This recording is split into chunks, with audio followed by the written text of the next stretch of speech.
Assalamualaikum warahmatullahi wabarakatuh. Waalaikumsalam warahmatullahi wabarakatuh. Selamat pagi Bapak dan Ibu semuanya. Semoga insya Allah dalam keadaan sehat dan tetap di bawah naungan keberkahan Allah Subhanahu wa Ta'ala. Masya Allah. Senang sekali rasanya saya Yaya bisa bersama Bapak Ibu semua, adem gitu bawaannya, positive vibes dan gak emosian insya Allah ya, amin. Alhamdulillahirabbil alamin, segala puji bagi Allah, Tuhan seluruh alam yang Maha Kasih dan Penyayang, yang memberikan begitu banyak nikmat kepada kita, yang tidak akan pernah kita mampu hitung. Sholawat dan salam, mari kita haturkan kepada Rasulullah SAW sebaik-baiknya panutan yang dalam kita menjalani semua kehidupan. Bapak Ibu, sekali lagi suatu kehormatan telah hadir di tengah-tengah kita, guru kita, inspirasi kita yang terhormat Dr. Aisyah Dahlan. Selamat datang Ibu di Global Islamic School. Yang terhormat Ketua Perguruan Global Islamic School Bapak Buyar Winarso beserta Ibu Nini Winarso, Direktur Global Islamic School Ibu Ida Halia Balfas, Mr. Novel Asaleh, Ibu Lia Armaliani, Direktur Global Islamic School Serpong, Ibu Eniku Sumawati, Bapak Ai Rusmadi, Wakil Direktur Global Islamic School Jakarta dan Serpong. Yang terhormat Bapak Wawan Purwanto beserta Ibu, Penasehat BKOMG Global Islamic School Profesor Darwis Hude, Bunda Kemal, Ketua BKOMG Pusat, seluruh Ketua BKOMG, para pimpinan dari Global Islamic School Jakarta, Serpong, dan Global Islamic School Yogyakarta, serta tentunya Bapak, Ibu, para tamu undangan semuanya. Berharap mendapatkan rahmat dan keberkahan dari Allah Subhanahu wa Ta'ala melalui acara ini. Let's start our event today by saying basmalah. Bismillahirrahmanirrahim. Pembacaan ayat suci Al-Quran oleh Ustadz Herizon dan Sari Tilawah oleh Miss Novi. Kepada beliau kami persilahkan.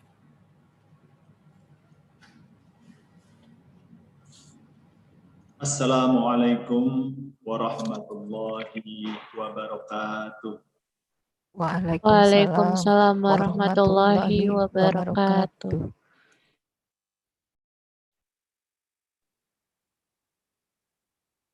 A'udzu billahi minasy syaithanir rajim.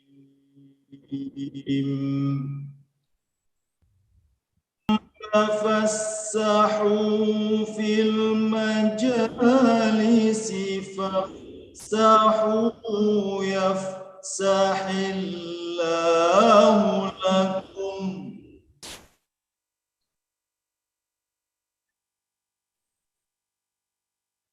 Wa idza qila anshuzu fanshuzu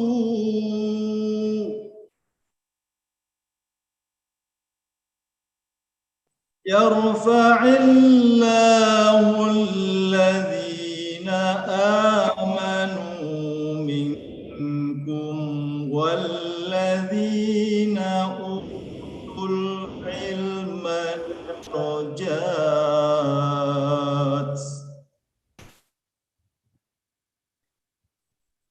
Wallahu bima ta'maluna khabir. Shadaqallahul azim.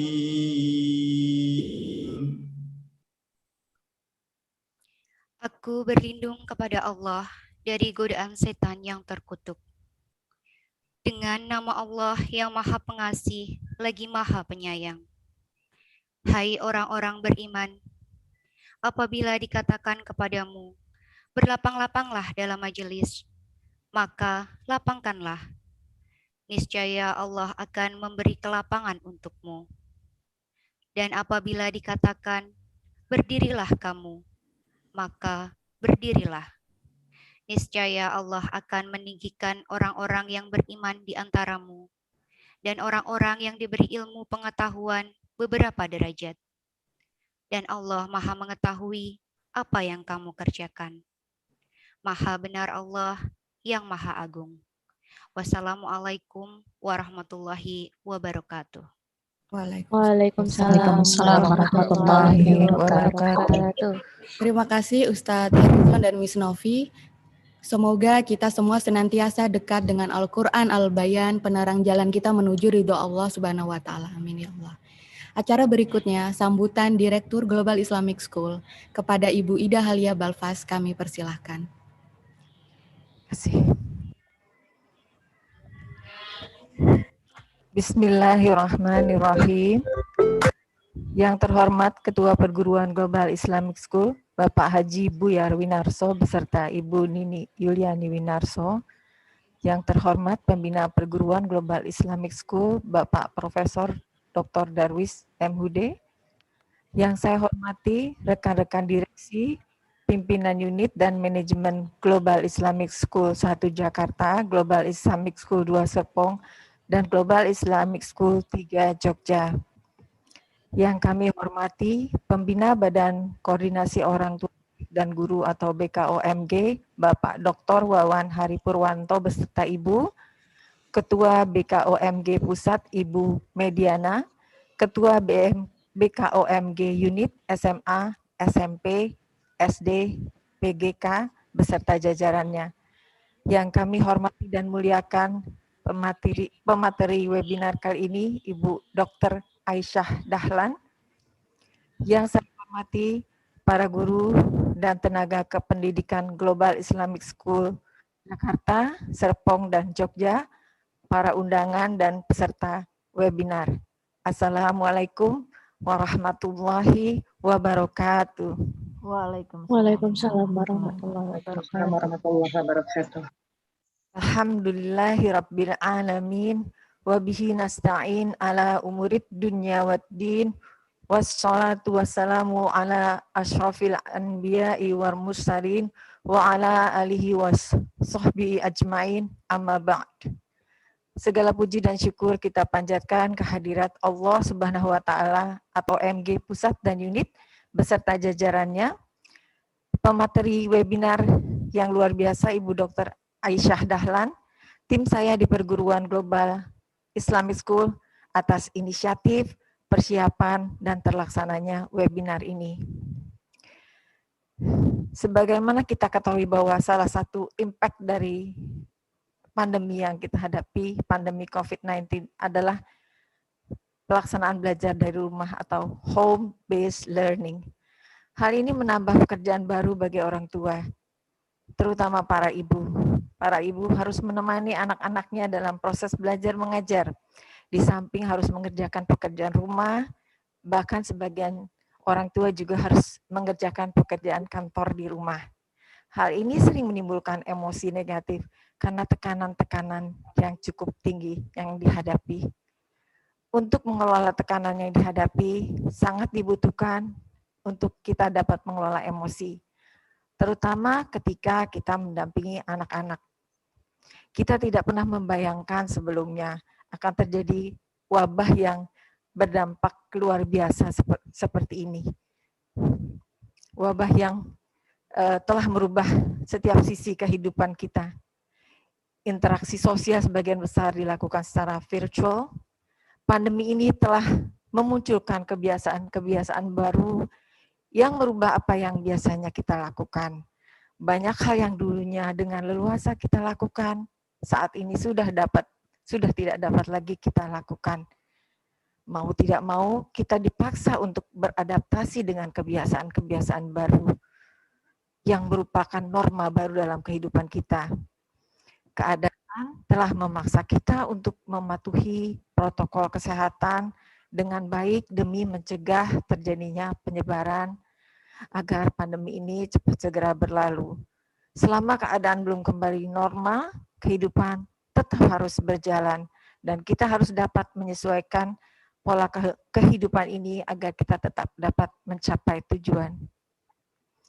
Perubahan hidup yang kita hadapi memang telah merubah berbagai sendi-sendi kehidupan dan sering kali membuat kita merasa tidak nyaman karena berjalan dengan sangat cepat dan mengagetkan. Namun kita adalah umat yang dipilih untuk melalui episode dalam kehidupan di masa pandemi ini. Bagaimana masalah ini seyogyanya kita sikapi dan hadapi dengan sabar, terus belajar, berpikir positif, mengambil hikmah dan beradaptasi dengan perubahan dari yang pandemi ini. Hari ini berkat rahmat Allah Subhanahu wa taala kita akan mendengarkan pencerahan dari seorang dokter profesional, Dr. Aisyah Dahlan, yang berkat aktivitas dan profesinya telah meraih berbagai penghargaan dan menjadi role model atau teladan dalam berbagai aktivitas kemanusiaan. Insya Allah apa yang beliau sampaikan hari ini akan bermanfaat bagi kita semua. Sekali lagi saya mengucapkan terima kasih kepada semua pihak mewakili perguruan yang telah menyelenggarakan dan berpartisipasi dalam kegiatan webinar ini. Semoga apa yang telah dilakukan dicatat Allah Subhanahu wa taala sebagai amal salih. Amin ya rabbal alamin. Subhanakallahumma wa bihamdika asyhadu an la ilaha illa anta astaghfiruka wa atubu ilaik. Wabillahi taufik wal hidayah. Wassalamualaikum warahmatullahi wabarakatuh. Waalaikumsalam warahmatullahi wabarakatuh. Terima kasih banyak Ibu Ida Halia Balfas. Sebelum ke agenda berikutnya, dengan senang hati saya informasikan bahwa akan ada beberapa door prize yang menarik nanti di akhir acara Bapak dan Ibu. Baik, acara selanjutnya adalah sambutan Ketua BKOMG Global Islamic School Pusat yang terhormat Bunda Kemal, kami persilahkan.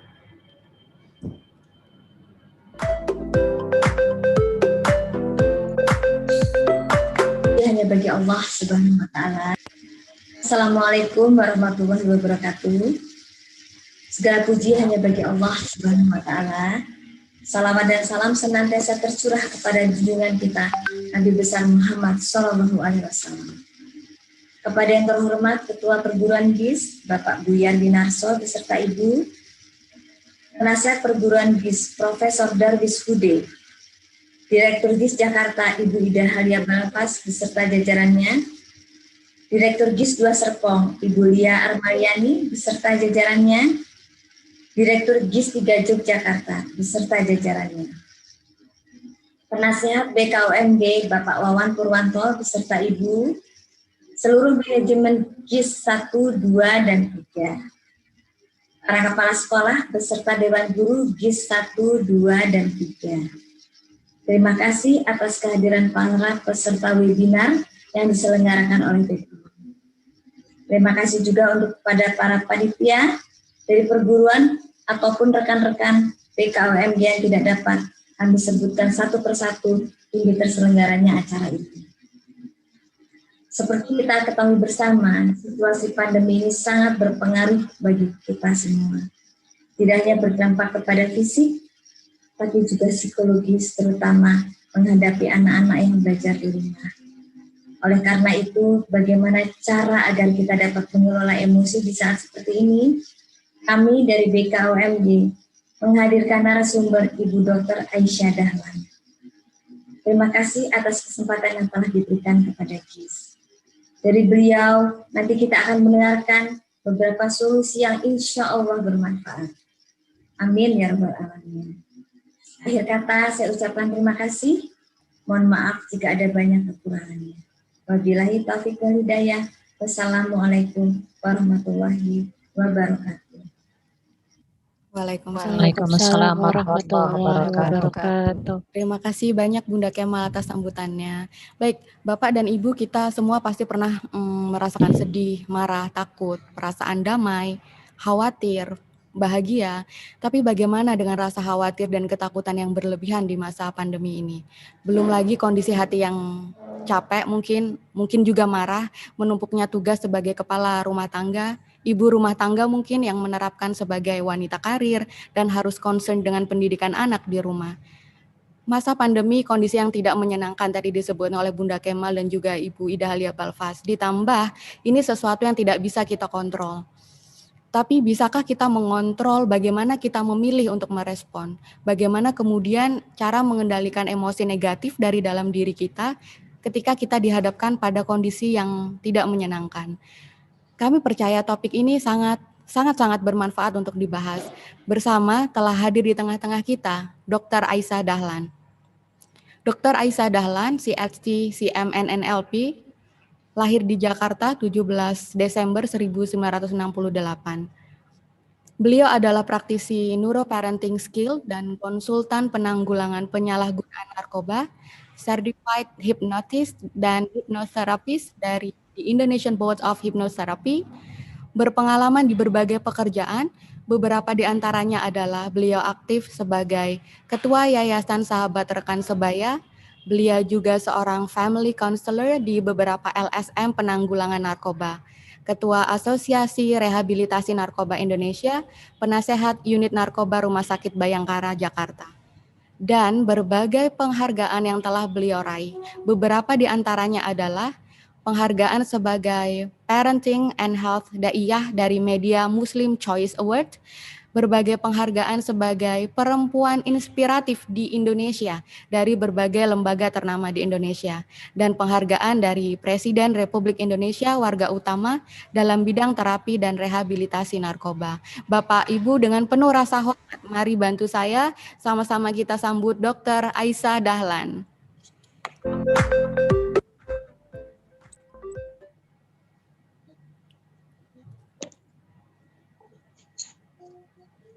Satu, dua. Miss Yaya, suara saya terdengar? Jelas Ibu. Alhamdulillah, ini kalau jarak jauh jadi tes suara dulu ya, Masya Allah. Ya, baik, bismillahirrahmanirrahim. Assalamualaikum warahmatullahi wabarakatuh. Waalaikumsalam warahmatullahi wabarakatuh. Alhamdulillahirrahmanirrahim. Wassalatu wassalamu ala asyrafil anbiya wa mursalin wa ala alihi wa sahbihi ajmain, amma ba'du. Ayah bunda, bapak ibu dari Global Islamic School, Masya Allah, alhamdulillah ini pagi-pagi kita bisa jumpa ya. Yang saya hormati Ketua Perguruan Global Islamic School, Bapak Haji Buya Winarso dan Ibu Nini Winarso. Kemudian Direktur Global Islamic School, Ibu Ida Halia Balfas beserta jajarannya. Terima kasih tadi sambutannya Bu Ida. Ketua BKOMG Pusat Bunda Kemal, terima kasih juga sambutannya Bunda. Dan beserta seluruh anggota BKOMG unit dan pusat ya, Masya Allah. Kemudian Bapak dan Ibu Kepala Sekolah mulai dari PGK, SD, SMP, SMA, beserta Dewan Guru Global Islamic School, alhamdulillah. Terima kasih juga Bu Vera yang telah mengontak kami ya, alhamdulillah. Hari ini kita bisa kumpul bersama, ini sudah 1 tahun ya kita di rumah ya, 1 tahun kita dalam kondisi pandemi. Tentu ada saja ya perasaan-perasaan kita ya, tadi Miss Yaya juga sudah mengutarakannya ya. Namun ya terima kasih ini diundang untuk membahas atau merefresh ulang apa sih yang harus kita lakukan ya. Walaupun ini cuma sebagian kecil saja mengelola emosi ya. Namun kalau bicara emosi kita akan bicara tentang tubuh manusia dan otak manusia. Jadi saya mohon izin terlebih dahulu untuk memudahkan. Saya mau dibantu dengan slide-slide presentasi ya supaya mudah. Jadi saya izin share screen terlebih dahulu ya. Baik, mudah-mudahan sudah terlihat. Ya, baik, bismillah. Ya, mengelola emosi di masa pandemi.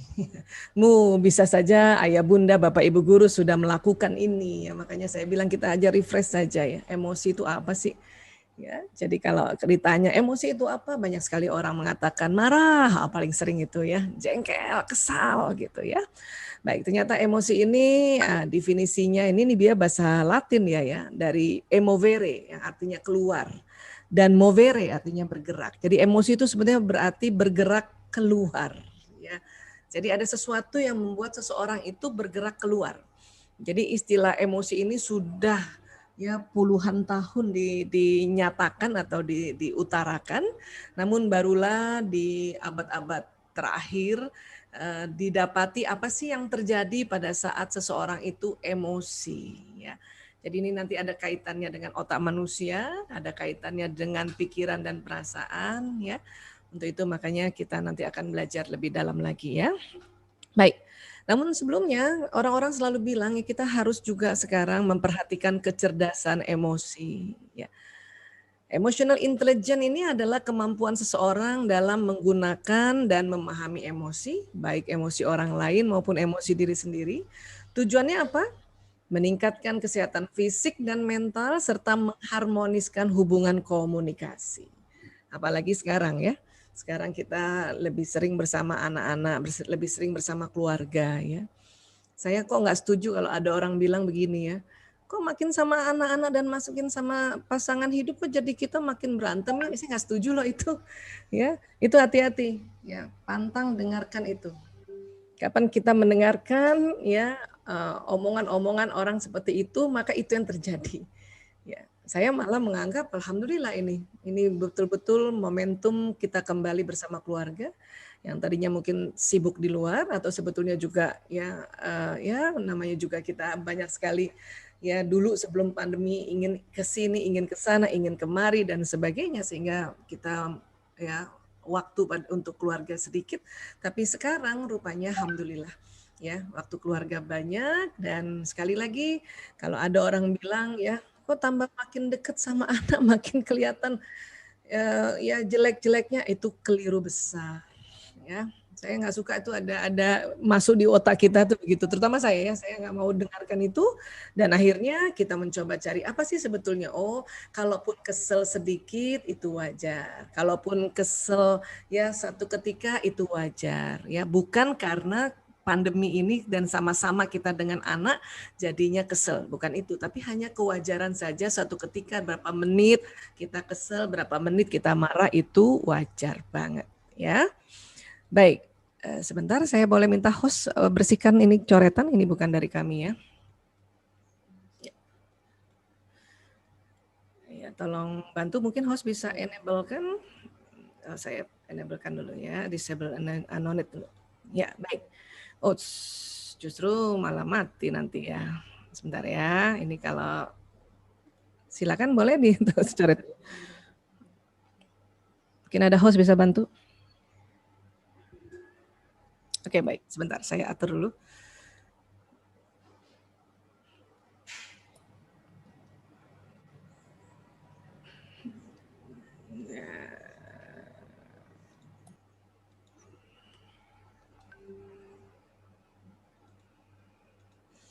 Ya, kita lanjut ya. Ya. Memang di pandemi orang tua tegang, ya. Tapi anak juga tegang, ya. Tentu juga guru tegang. Ya, jadi semuanya tegang. Ya, jadi memang yang dibutuhkan adalah pengendalian emosi sebetulnya. Ya. Nah, sekarang kalau tadi kita sudah tahu definisi emosi dan kemudian juga kita sekarang mengutamakan juga bukan hanya intellectual quotient ya atau kecerdasan intelektual, tapi ya kecerdasan emosi ini perlu kita pelajari dan diulang-ulang ya. Kadang-kadang ada orang bilang, kok saya bisa kok kendalikan emosi ya. Iya, tapi pengendalian emosi ini perjuangan seumur hidup. Jadi harus kita belajar lagi. Kadang-kadang sudah banyak belajar juga ya, baru paham. Ya, paham belajar lagi baru sadar kalau emosi ini adalah perjuangan seumur hidup. Pengendalian emosi ini perjuangan seumur hidup. Jadi bukan hanya pas pandemi saja, jadi kapan saja ya. Baik, nah sekarang kita lihat dulu ya. Pembagian tugas sekolah dan rumah ini ya atau kerjasama antara sekolah dan rumah ya. Satu, sekolah dan rumah ya. Sekolah memang disinilah fungsi pengajaran. Jadi Bapak Ibu guru mengajarkan, memberikan informasi ya. Rumah pendidikan. Rumah itu dididik, mendidik. Artinya waktu mendidik nggak cuma ngasih tahu, tetapi dikasih lihat. Ya, jadi anak bukan hanya dikasih tahu, tapi anak melihat juga perangai, perilaku, habit, kebiasaan kita nih orang tua di rumah. Ya, jadi itu bedanya tuh pengajaran dan pendidikan. Kalau pengajaran kan cuma ngajarin aja. Apalagi sekarang Bapak Ibu guru mengajarkan, Bapak Ibu guru nggak lihat anak-anak dengar apa enggak, dengarnya karena kamera dimatikan ya. Tapi Bapak Ibu guru sudah memberikan informasi, sudah memberikan pengajaran. Tapi betul-betul di rumah ini kita nih sebagai orang tua yang melakukan pendidikan ya. Kemudian sekolah tuh penunjang, rumah yang utama. Ini waktu kita sebelum pandemi, kita hampir terlena, kita menganggap sekolah yang utama, rumah yang penunjang. Ya, ini makanya hikmah dari pandemi ini kita diingatkan kembali bahwa rumah itu utama, sekolah penunjang. Ya, Walaupun sekolah dari pagi atau sampai sore atau full day atau ada yang boarding ya. Jadi dianggapnya sekolah utama, padahal rumah yang utama. Ya. Kemudian sekolah memang asisten ahli, rumah penanggung jawab. Di rumah ini penanggung jawab, orang tua ini penanggung jawab. Ya, Bapak Ibu guru memang asisten ahlinya. Ya. Kemudian sekolah ini ya tentang pengetahuan dan kecakapan, rumah ini karakter ya. Rumah inilah orang tua yang harus mulai mengajarkan anak-anak kita nih wataknya apa, kemudian watak ini diukir, itulah namanya karakter.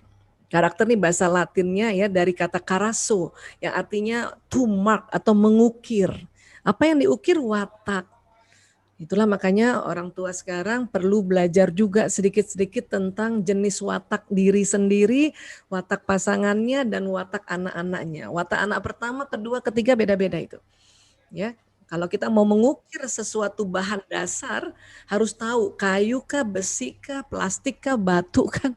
Ya, nah ini yang harus kita pelajari. Makanya senang sekali saya ya banyak sekali sekarang ya sekolah-sekolah atau seminar-seminar parenting itu dalam rangka kita untuk mengukir watak ananda kita.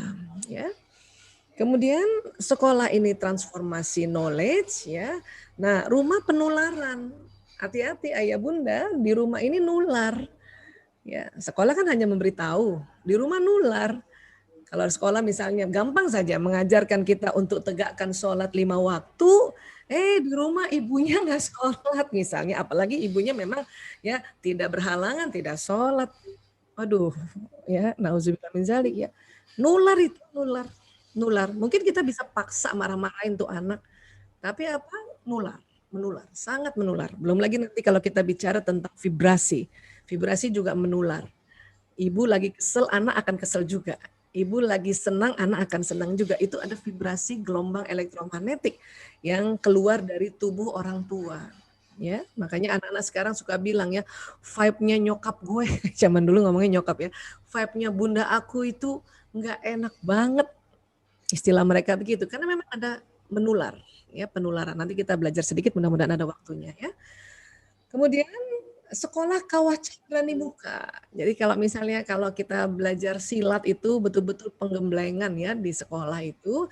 Nah rumah inilah proses pemulihan dan motivasi, recovery dan motivasi. Jadi kalau anak misalnya capek nih belajar PJJ, kemudian di rumah sama bundanya dia berkeluh kesah, itu memang tugas kita sebagai tempat pemulihan. Bunda aku bosan, nah, sudah kita dengerin. Karena tugas kita sebagai pemulihan, ya jangan juga kita ya gembleng lagi sampai sama dengan kayak sekolah. Kasihan di mana pemulihan anak-anak. Ya, ini yang makanya inilah pembagian sedikit ya, pembagian perbedaan ya sebetulnya masih banyak tapi ini yang paling utama antara sekolah dan rumah. Harus kita sadari bersama supaya apa? Supaya tidak semuanya kita meminta ya semuanya ini di sekolah ya. Inilah betul-betul ya pandemi ini luar biasa. Mau nggak mau, suka nggak suka ya kita dikembalikan ke fungsi masing-masing. Sekolah fungsi dan perannya apa, rumah fungsi dan perannya apa. Ya. Tapi kalau misalnya sampai nggak hafal gitu ya, pokoknya ingat aja di rumah tuh nularin aja. Ya orang tua tuh menular ke anak. Udah itu paling gampang deh. Ya. Baik. Kemudian jadi sekarang gimana di dalam adapting to new normal ini, Bu Aisyah? Ya, sebetulnya banyak banget yang betul-betul kita berubah ya, walaupun ya sama seperti kondisi masih bisa ya hidup normal, tapi ada new-nya ya. Yang penting sekali lagi kita tentu jaga kebersihan, tentu ayah bunda bapak ibu guru sudah melakukan. Kemudian jaga kesehatan, ayah bunda dan bapak ibu guru juga sudah melakukan. Tinggal jaga apa? Jaga perasaan dan jaga pikiran. Ya, karena perasaan dan pikiran ini nanti yang kendalikan adalah emosi. Ya. Kemudian goalnya apa? Bahagia. Bahagia ini apa definisinya? Suatu keadaan pikiran dan perasaan yang ditandai dengan kecukupan, rasa syukur, senang karena berbagi, ya. Ada rasa kepuasan, kenikmatan atau kegembiraan yang intens. Ya, intens itu Kalau kita bahasa populerkan sering ya. Jadi lebih sering bahagia. 7 hari memang 7 harinya kali 24 jam nggak mungkin bahagia terus ya. Kadang kita ada kurang enak badan atau kadang kurang rasanya, apalagi ibu-ibu ya sedang masa siklus menstruasi ya. Tapi dalam 7 hari itu ada 5 hari rasanya gembira, itu sudah bahagia namanya. Masing-masing coba cek ya, pikiran dan perasaannya ada rasa cukup nggak cukup, syukur, senang berbagi. Ya, macam-macam ini berbagi senyum termasuk ya, berbagi ilmu, berbagi makanan barangkali ya, apalagi sekarang ini luar biasa banyak orang juga yang kurang makan ya, bahkan berbagi harta juga insyaallah. Jadi kalau selama ini ayah bunda bapak ibu guru sudah begini, berarti sudah bahagia. Ya, sudah bahagia alhamdulillah, hanya tinggal kita refresh lagi ya. Baik. Kemudian kalau kita bicara emosi, kita akan bicara otak manusia. Ini otak manusia. Allah ciptakan otak, ada otak besar dan ada otak kecil. Kemudian terbagi dua, ada belahan kanan dan belahan kiri. Ya. Otak laki-laki lebih berat sedikit ya. Pada usia dewasa, otak laki-laki itu lebih berat 100 gram dibanding otak perempuan. Jadi kalau ukuran otak perempuan dewasa 1,5 kilo, laki-laki 1,6. Bahkan dari kecil pun otak laki-laki lebih berat sedikit ya dibanding perempuan. Namun bukan berarti kecerdasan atau kepintaran itu karena besarnya volume otak, ya. Karena kecerdasan dan kepintaran itu adalah ya seringnya otak ini dipakai atau seringnya terjadi koneksivitas antara ya kabel-kabel neuron di otak itu tentang kepintaran dan kecerdasan ya. Adapun otak laki-laki lebih berat itu bisa jadi karena memang tanggung jawab laki-laki lebih besar daripada perempuan. Ya, ini fitrah banget ya. Baik, nah di dalam otak ada otak emosi, persis di tengah ini, persis di tengah otak emosi. Disebutnya the limbic system, sistem limbik. Semua orang ada otak emosinya. Ya, bahkan waktu janin dalam rahim ibu yang duluan bekerja adalah otak emosi. Ya. Dan otak emosi bukan hanya ada pada manusia, pada hewan golongan mamalia juga ada otak emosi. Untuk itu ini sering limbic system ini sering disebut otak mamalia. Otak emosi ini sering disebut otak mamalia, mammalia's brain. Itulah makanya Allah ingatkan kita selalu ya bahwa di diri kita ini, di benak kita ini ada sifat-sifat binatang. Jadi kadang-kadang kita bisa kalau tidak pandai mengelola itu bisa terpuruk dan lebih rendah dari binatang kita punya perangai ya. Karena ada ini otak mamalia. Ya, itulah makanya kita perlu kenali. Nah, setelah dikenali tentunya bisa dikelola ya.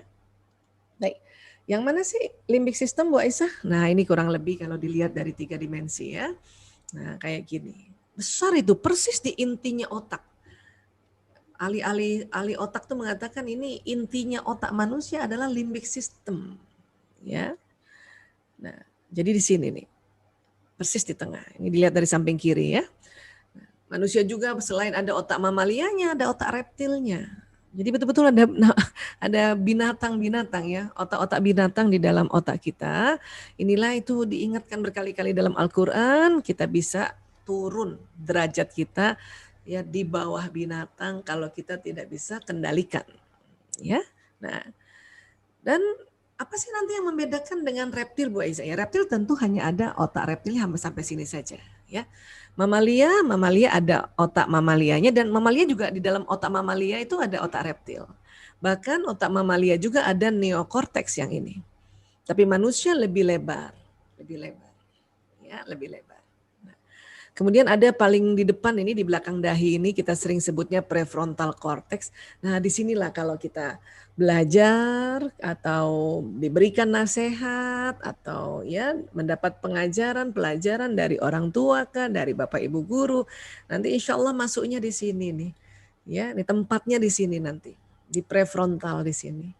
Kalau pengalaman di daerah frontal di sini dekat limbic system ya, di sini ilmu-ilmu tuh di sini. Masuknya dari mana Bu Aisyah? Tentu dari mata, dari pendengaran, dari ucapan, dari sentuhan. Nanti dia masuk ke batang otak lewat mamalia, nah baru masuk ke prefrontal cortex di sini. Ya. Nanti pun begitu, kalau nanti misalnya mau terakses, ya tentu ilmu yang ada di sini keluar untuk masuk ke perilaku itu nanti harus masuk ke tulang belakang ini, sumsum tulang. Tetapi dia tidak loncat ke sini, tetapi tetap juga melewati otak mamalia, otak reptil, baru masuk ke sumsum tulang, baru masuk ke sistem saraf seluruh tubuh, barulah terbentuk perilaku. Ya. Untuk itulah makanya ada fenomena yang menarik. Apa itu? Pada saat batang otak tegang, otak mamalia tegang, ilmu-ilmu yang ada di prefrontal ini terblokir sementara. Jadi itu tadi, terkadang kita juga sudah banyak belajar, sudah banyak diajarin, ya, sudah macam-macam lah, ikut seminar, taklim, tapi kalau lagi tegang batang otak dan otak mamalia tegang, ini untuk sementara ya terblokir tuh, lupa itu. Lupa. Jadi kita ya tetap marah aja karena ini dia yang duluan posisi otak ini, yang duluan ke tulang belakang ini untuk memberikan informasi pada sistem saraf di seluruh tubuh itu adalah otak reptil duluan. Jadi otak ilmunya belakangan di sini. Kenapa Bu Aisyah Allah desain otak reptil duluan? Kenapa enggak otak ilmu di sini?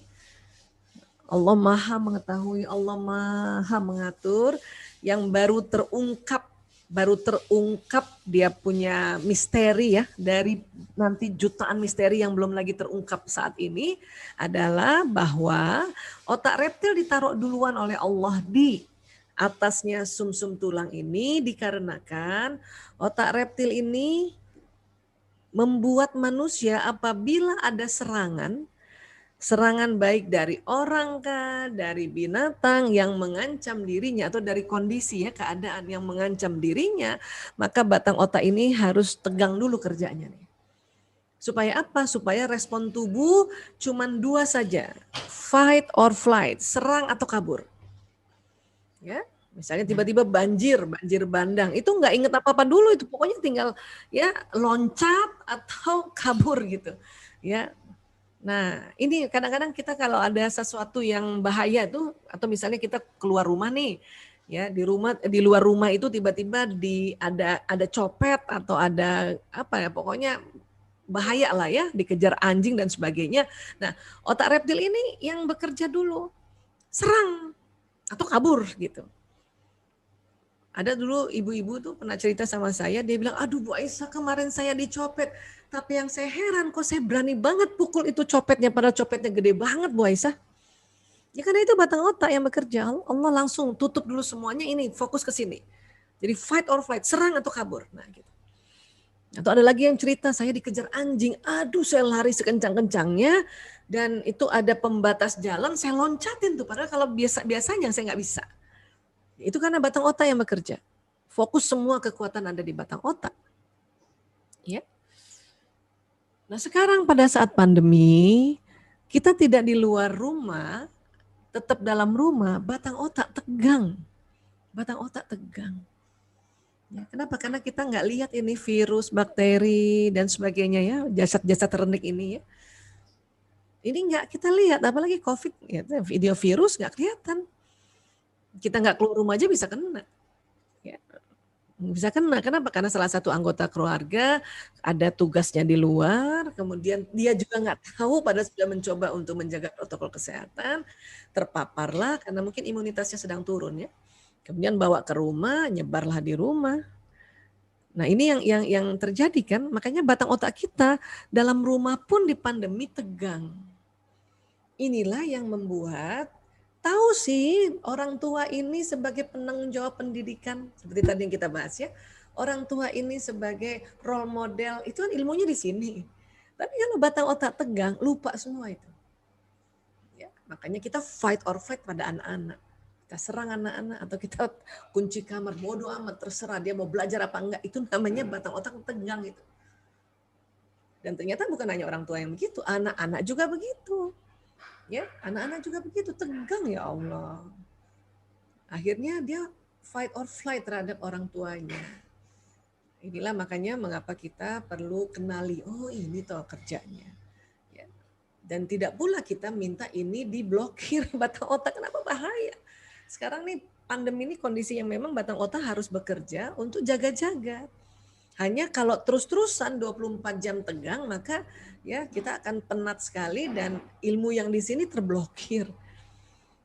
Termasuk juga mungkin anak-anak udah belajar ya berhari-hari, berbulan-bulan, tapi pas ulangan tegang. Sudah ini tegang, ini nggak keluar-keluar, cuman ingat aduh apa ya gitu. Nah, ini yang terjadi sesungguhnya.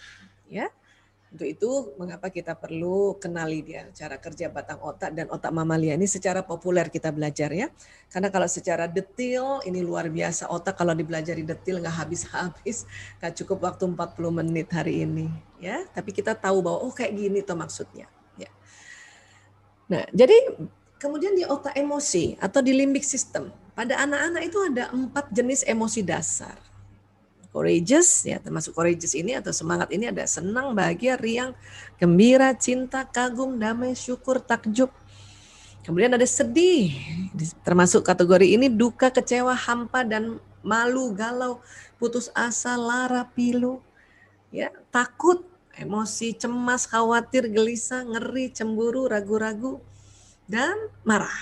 Kesal, jengkel, jijik, geram, benci, dendam. Jadi ini emosi dasar pada anak sebelum dia akil balik. Ya, ini ada 4 ini. Kalau kita lihat ya, yang negatifnya lebih banyak ya dibanding positifnya ya. Dan ini ada di anak-anak, ada. Jadi kalau dia satu ketika marah, satu ketika takut, satu ketika sedih itu wajar sebetulnya, lumrah karena ada di otak. Dan ingat ya ini yang desain ini Allah, yang ciptakan Allah. Untuk apa? Banyak banget misterinya untuk apa. Tapi salah satu yang ditemukan oleh Daniel Goleman adalah supaya hidup kita dinamis. Ya, hidup kita itu nggak mungkin pernah senang kalau belum pernah sedih. Ya, nah. Kemudian kalau batang otak gimana Bu Aisyah nih dia batang otak nih? Besar banget ya, ini kalau dia tegang nih fight or flight ini. Salah satunya ya, fungsi batang otak banyak sekali. Tapi untuk kondisi, terutama pandemi ya, yang saya ceritakan ini adalah ini tadi, dia tegang, dia fight or flight, serang atau kabur. Kita juga anak-anak, ya serang atau kabur. Kenapa? Karena itu tadi, ya virus itu sudah masuk dalam rumah. Biasanya mungkin sebelum pandemi ini di luar rumah baru kita tegang. Ya. Masuk di rumah sudah otomatis relax. Tapi sekarang agak sulit ini, di dalam rumah juga tegang. Ya. Nah, jadi kalau pada saat anak bosan itu berarti kolaborasi kerjanya batang otak dan otak mamalia tadi. Otak limbic system tadi. Jadi otak reptil dengan otak mamalia. Ya. Apa sih yang diharapkan oleh anak-anak pada saat dia bilang Bunda bosan, aku nggak suka, gurunya ngajarnya bosenin. Misalnya gitu ya. Anak-anak nggak butuh orang tua telepon guru. Pak guru gimana sih kalau ngajar yang benar dong? Nggak butuh, itu dia tambah malu nanti. Bunda kenapa ditelepon? Aku kan cuma bilang aku bosan. Dia cuma mau bilang gitu doang. Karena untuk anak-anak di usianya mereka belum pandai memanage emosi. Salah satunya adalah itu tadi dia ungkapkan. Bahkan dia nangis. Itu juga cara. Apalagi nangis bukan hanya caranya anak-anak, cara orang dewasa juga untuk melepaskan tadi ya kita punya ketegangan tadi itu dengan menangis. Ya. Jadi kalau ada ya buat ayah barangkali ya lihat istrinya nangis biarin aja. Ya, yang dibutuhkan adalah paham, ngerti, paling nggak dipeluk ya. Anak-anak juga gitu. Karena menangis itu ada orang bilang jangan nangis, itu keliru. Karena menangis itu ciptaan Allah untuk kita ya melepaskan ketegangan batang otak dan otak mamalia tadi. Kalau ada yang sampai melarang menangis itu sayang banget. Karena itu cara alami yang Allah berikan. Ya, anak juga gitu. Jadi yang dibutuhkan mereka itu sebetulnya adalah ya orang tua paham bahwa dia bosan, itu aja. Ya Bunda juga tahu ya. Kamu bosan ya nak ya, apalagi watak yang ekstrovert. Anak-anak yang watak ekstrovert itu dia kalau punya energi kalau di luar rumah dan bersama-sama teman.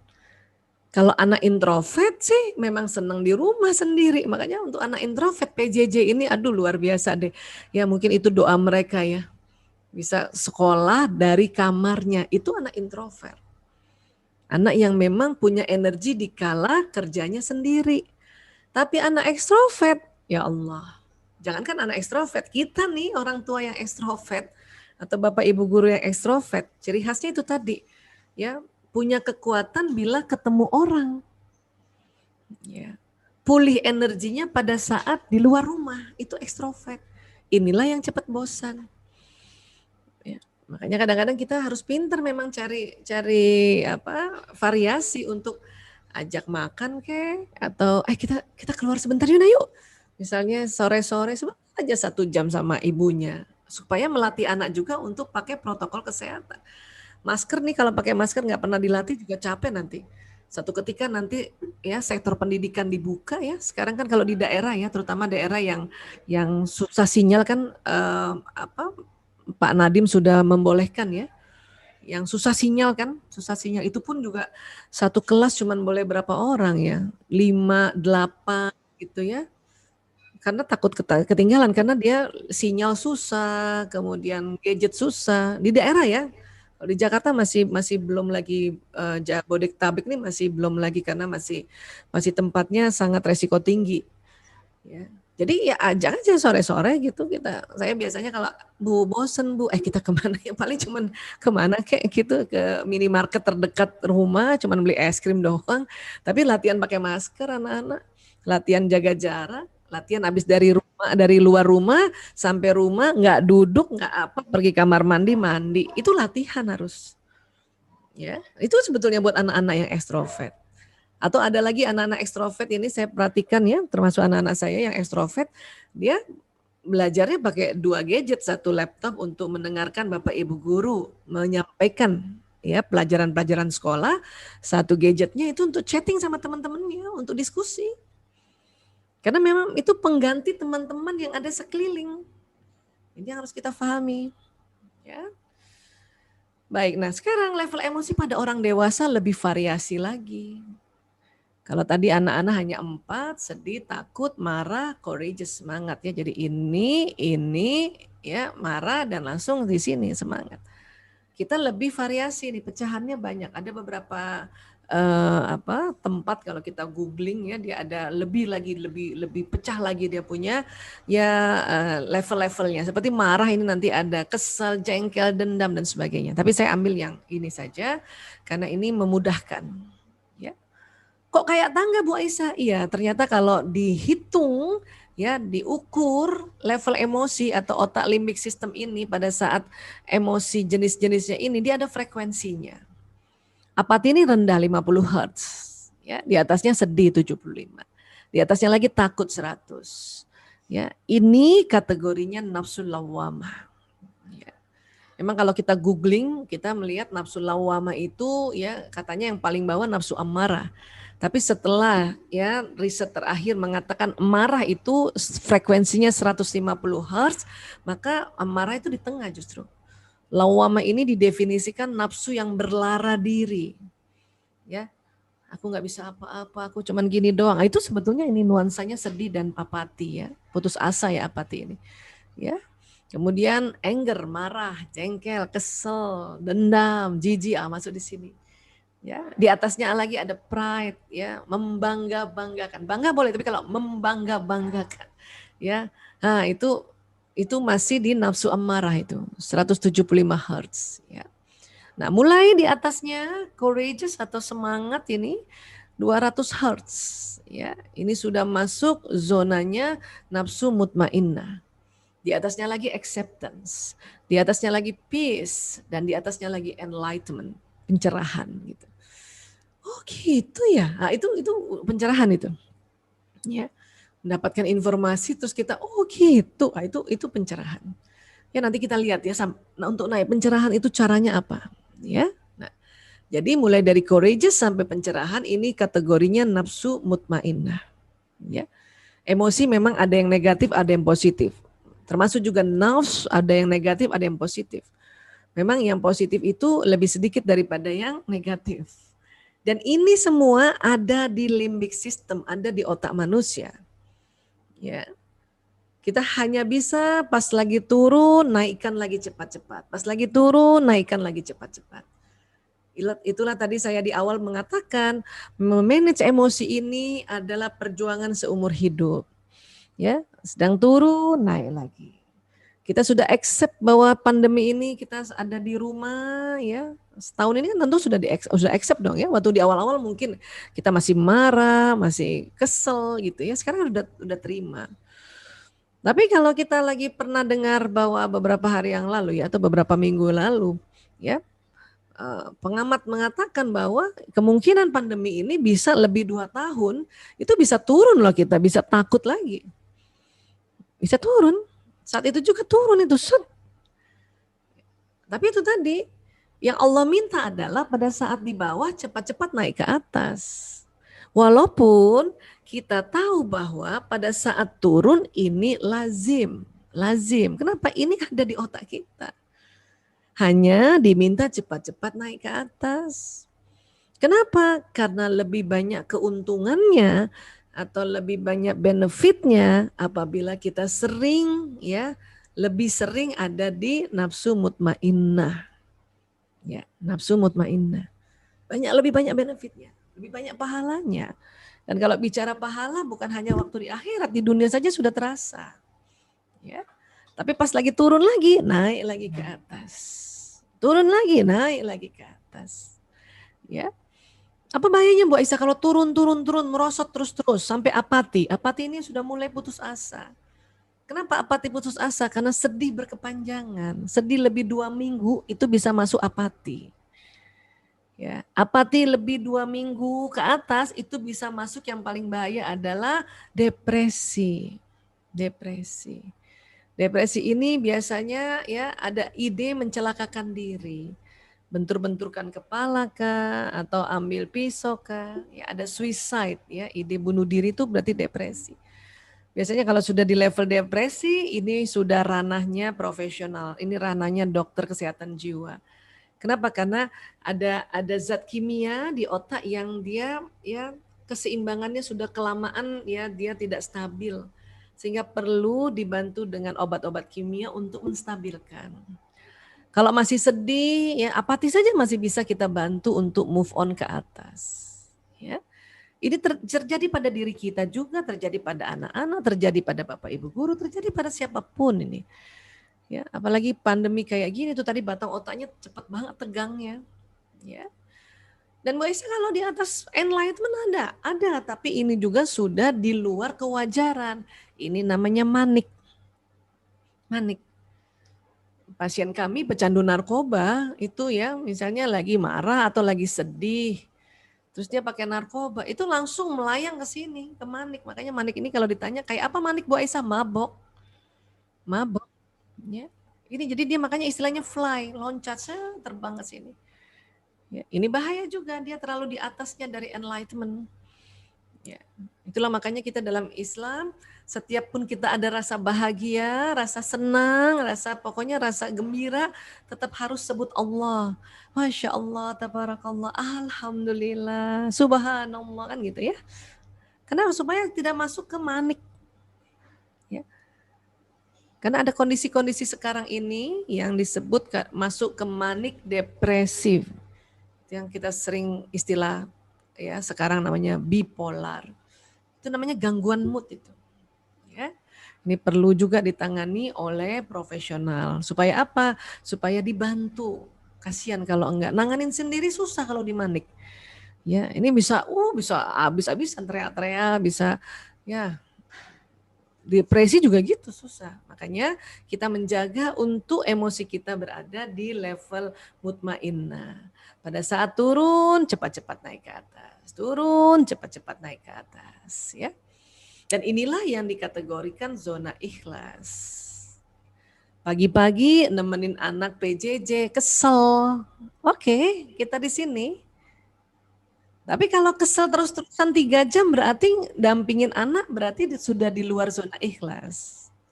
rugi nanti. Ya, rugi. Tapi kesel Bu Aisyah, nggak tahu saya kalau pagi-pagi kesel. Itu juga lazim, wajar. Ibu-ibu ya, kadang-kadang ya banyak banget sih yang dipikirin, jadinya kadang-kadang kesel. Pas anak dibangunin nggak bangun-bangun mungkin ya, bangunin subuh nggak bangun-bangun, jadi molor ya kesel ibu kan. Tapi boleh nggak keselnya jangan lama-lama di sini. Cepet-cepet move on ke atas. Artinya misalnya nih 3 jam dampingin anak-anak ya, dampingin anak-anak PJJ ya. 5 menit aja lah di sininya lah, 5 menit. Ya, 2 jam 55 menit sudah di level courageous kah, atau bahkan acceptance, atau bahkan peace, damai. Sehingga 2 jam 55 menit kita mendampingi anak itu di zona ikhlas ya, Masya Allah. Ini banyak banget keuntungannya, demi Allah banyak sekali keuntungannya kalau kita bekerja di zona ikhlas ya. Terkadang siang bisa turun lagi loh marah. Ya, entah kenapa barangkali ada aja ya yang bikin Bunda marah. Itu juga lazim. Tapi cepet-cepet lagi naik ke atas ya. Supaya apa? Supaya dalam 24 jam ini lebih banyaknya di zona yang ikhlas ya. Baik, benefitnya apa Bu Aisyah? Benefitnya banyak sekali, nggak bisa dibahas hari ini semuanya, tetapi kalau dari sisi kesehatan ya, ini luar biasa ini. Nanti ya. Namun sebelum kita bahas sisi kesehatan, kita lihat dulu di surat Al-Hadid ya, ayat 22-23 ini. Bismillahirrahmanirrahim. Tiada suatu bencana pun yang menimpa di bumi dan tidak pula pada dirimu sendiri, melainkan telah tertulis dalam kitab ya, Lauhul Mahfuz sebelum kami menciptakannya. Sesungguhnya yang demikian itu adalah mudah bagi Allah. Ya, inna dzalika 'alallah yasir. Mudah. Ini kalau kita anggap ini bencana ya, menimpa di bumi ini, ya sudah tertulis rupanya. Tapi tulisannya apa di kitab Lauhul Mahfuz kan kita nggak tahu. Bisa jadi sebetulnya ya tertulisnya adalah kalau manusia makannya halal dan thayyib, maka dunia damai gitu ya, sejahtera. Mungkin begitu. Tapi kalau manusia makannya yang tidak halal dan tidak thayyib, maka terjadi bencana. Mungkin begitu kan? Ya. Allah hanya mau menyampaikan bahwa itu mudah bagi Allah. Ya, mudah itu. Ya. Nah, kemudian apalagi yang Allah minta sebetulnya di ayat 23? Kami jelaskan yang demikian itu supaya kamu jangan berduka cita terhadap apa yang luput dari kamu, dan supaya kamu jangan terlalu gembira terhadap apa yang diberikannya kepadamu, dan Allah tidak menyukai setiap orang yang sombong lagi membanggakan diri. Ya, jadi kalau ini ya, ayat ini kan ya betul-betul kita diingatkan oleh Allah untuk jangan berduka cita. Kenapa? Kalau nanti bisa depresi. Ya. Dan jangan terlalu gembira. Ya, jangan berduka cita, nanti depresi. Jangan terlalu gembira, nanti manik. Dan Allah tidak suka ya orang yang sombong lagi membanggakan diri di sini. Itulah Allah ingatkan kita di surat Al-Hadid tadi, termasuk dalam bencana ini. Ya. Karena ada yang kita nggak ya luput dari kita nggak bisa itu. Kita udah ya kembalikan pada Allah semuanya supaya tidak sampai depresi. Tapi juga jangan terlalu gembira, bahaya nanti mabok manik. Ya, otak tuh suka bisa los ya. Dan kita diminta tidak boleh sombong, nggak boleh kita tantang itu virus, mana tuh virus COVID, nggak boleh. Allah sudah ingatkan di Al-Hadid ayat 23. Jadi kita diminta itu lebih seringnya di sini nih. Ya, turun cepet-cepet naik, kalau bisa loncatin nih sombong nih. Ya, naik di sini lagi. Ya. Profesor David Hawking mengatakan getaran magnet energi di bawah 200 Hz menyebabkan seseorang mudah terserang penyakit. Jika frekuensi energi seseorang 200 Hz dan di atasnya, maka dia senantiasa sehat. 200 mana Bu Aisyah? Ini dia courageous. Ya. Itulah makanya mengapa kalau lagi pas turun cepat-cepat naik ke atas, minimal di sini ya, di courageous. Ya. Itu makanya kita kenapa kasih yel-yel pada diri kita atau anak-anak, yes, come on, semangat. Bahkan kalau di chattingan tuh ada tulisan semangat. Itu supaya kita berada di 200 dulu nih. Bagus lagi di atasnya. Ya. Nah, Profesor David Hawkins mengatakan di dunia ini dia telah melihat orang yang mempunyai frekuensi positif 700 Hz sampai 1000 Hz, maka kekebalan tubuh atau imunitas dan vitalitasnya sangat tinggi. Yang mana Bu Aisyah nih 1000 ini? Ya, ini dia 700 sampai 1000 enlightenment. Gimana cara masuk di enlightenment? Ya, cara paling mujarab ternyata adalah baca Quran. Mujarab banget baca Quran, ya Allah. Ya. Berikut artinya tentu ya, baca Quran. Karena kalau kita baca Quran itu ya, satu huruf itu ada 10 kebajikan. Jadi ada 10 power. 10 ya, naik itu 10 frekuensi. Ya, satu huruf ya, bayangkan alif lam mim itu bukan satu huruf, alif 1 ya, lam 1 mim 1, jadi 30 baru baca alif lam mim itu sudah 30 Hz naik kita ya. Nah ini yang keren banget, Masya Allah, ya Allah ya. Saya juga terasa tuh kalau lagi mens nggak bisa baca Quran sendiri ya, itu langsung rasanya aduh naik ke atas susah banget ya. Makanya digantikan dengan apa? Mendengarkan tausiah, mendengarkan kajian-kajian. Dengerin, sekarang gampang banget ya. Tinggal cari di YouTube mana ya guru-guru kita yang kita saat ini mau pilih hari ini. Ya, itu karena mendengarkan tausiah juga untuk bisa menaikkan ke pencerahan, enlightenment. Ya, baik. Kalau cara-cara lain gimana Bu Aisyah? Ya, nah, ini kita harapkan tidak depresi dan tidak manik ya. Ya ini surat Al-Baqarah 153. Bismillahirrahmanirrahim. Ya ayyuhallazina amanu sta'inu bis-sabri was-shalah innallaha ma'as-sabirin.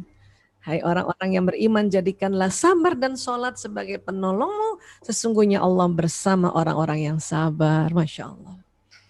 Mbak Isa kalau cuma sabar sama sholat mah kita selalu begini. Alhamdulillah. Seandainya kita nggak sabar dan sholat, kayak apa kita nih? Terpuruknya bahaya banget, ya Allah. Ya, ini karena ternyata ya pada saat kita sabar dan sholat nih ya, sholat itu bisa menaikkan level emosi. Ya, dari sisi emosi aja ya, belum lagi dari benefit yang lain. Itu baru dari levelnya tuh di otak emosi. Makanya kadang-kadang orang yang sedang menstruasi itu susah banget naiknya itu ya, udah ngaji sendiri nggak bisa, sholat juga ya nggak bisa. Jadi akhirnya istirahat saja sambil dengarkan tausiah, dengarkan ya qiraat ya. Nah itu ya, saya cerita begini supaya ibu-ibu ya karena masih produktif barangkali ya ini kadang-kadang kenapa orang menstruasi itu berat banget naikin feelingnya dibanding pada saat kita tidak mens ya. Nah. Sabar tuh apa Bu Aisyah? Sabar ini bahasa Arab dari sabaru yasbiru yang artinya menahan. Bukan menekan ya. Karena kalau menekan nanti jatuhnya depresi. Ini menahan. Supaya apa? Supaya nggak ngelabrak orang. Ya.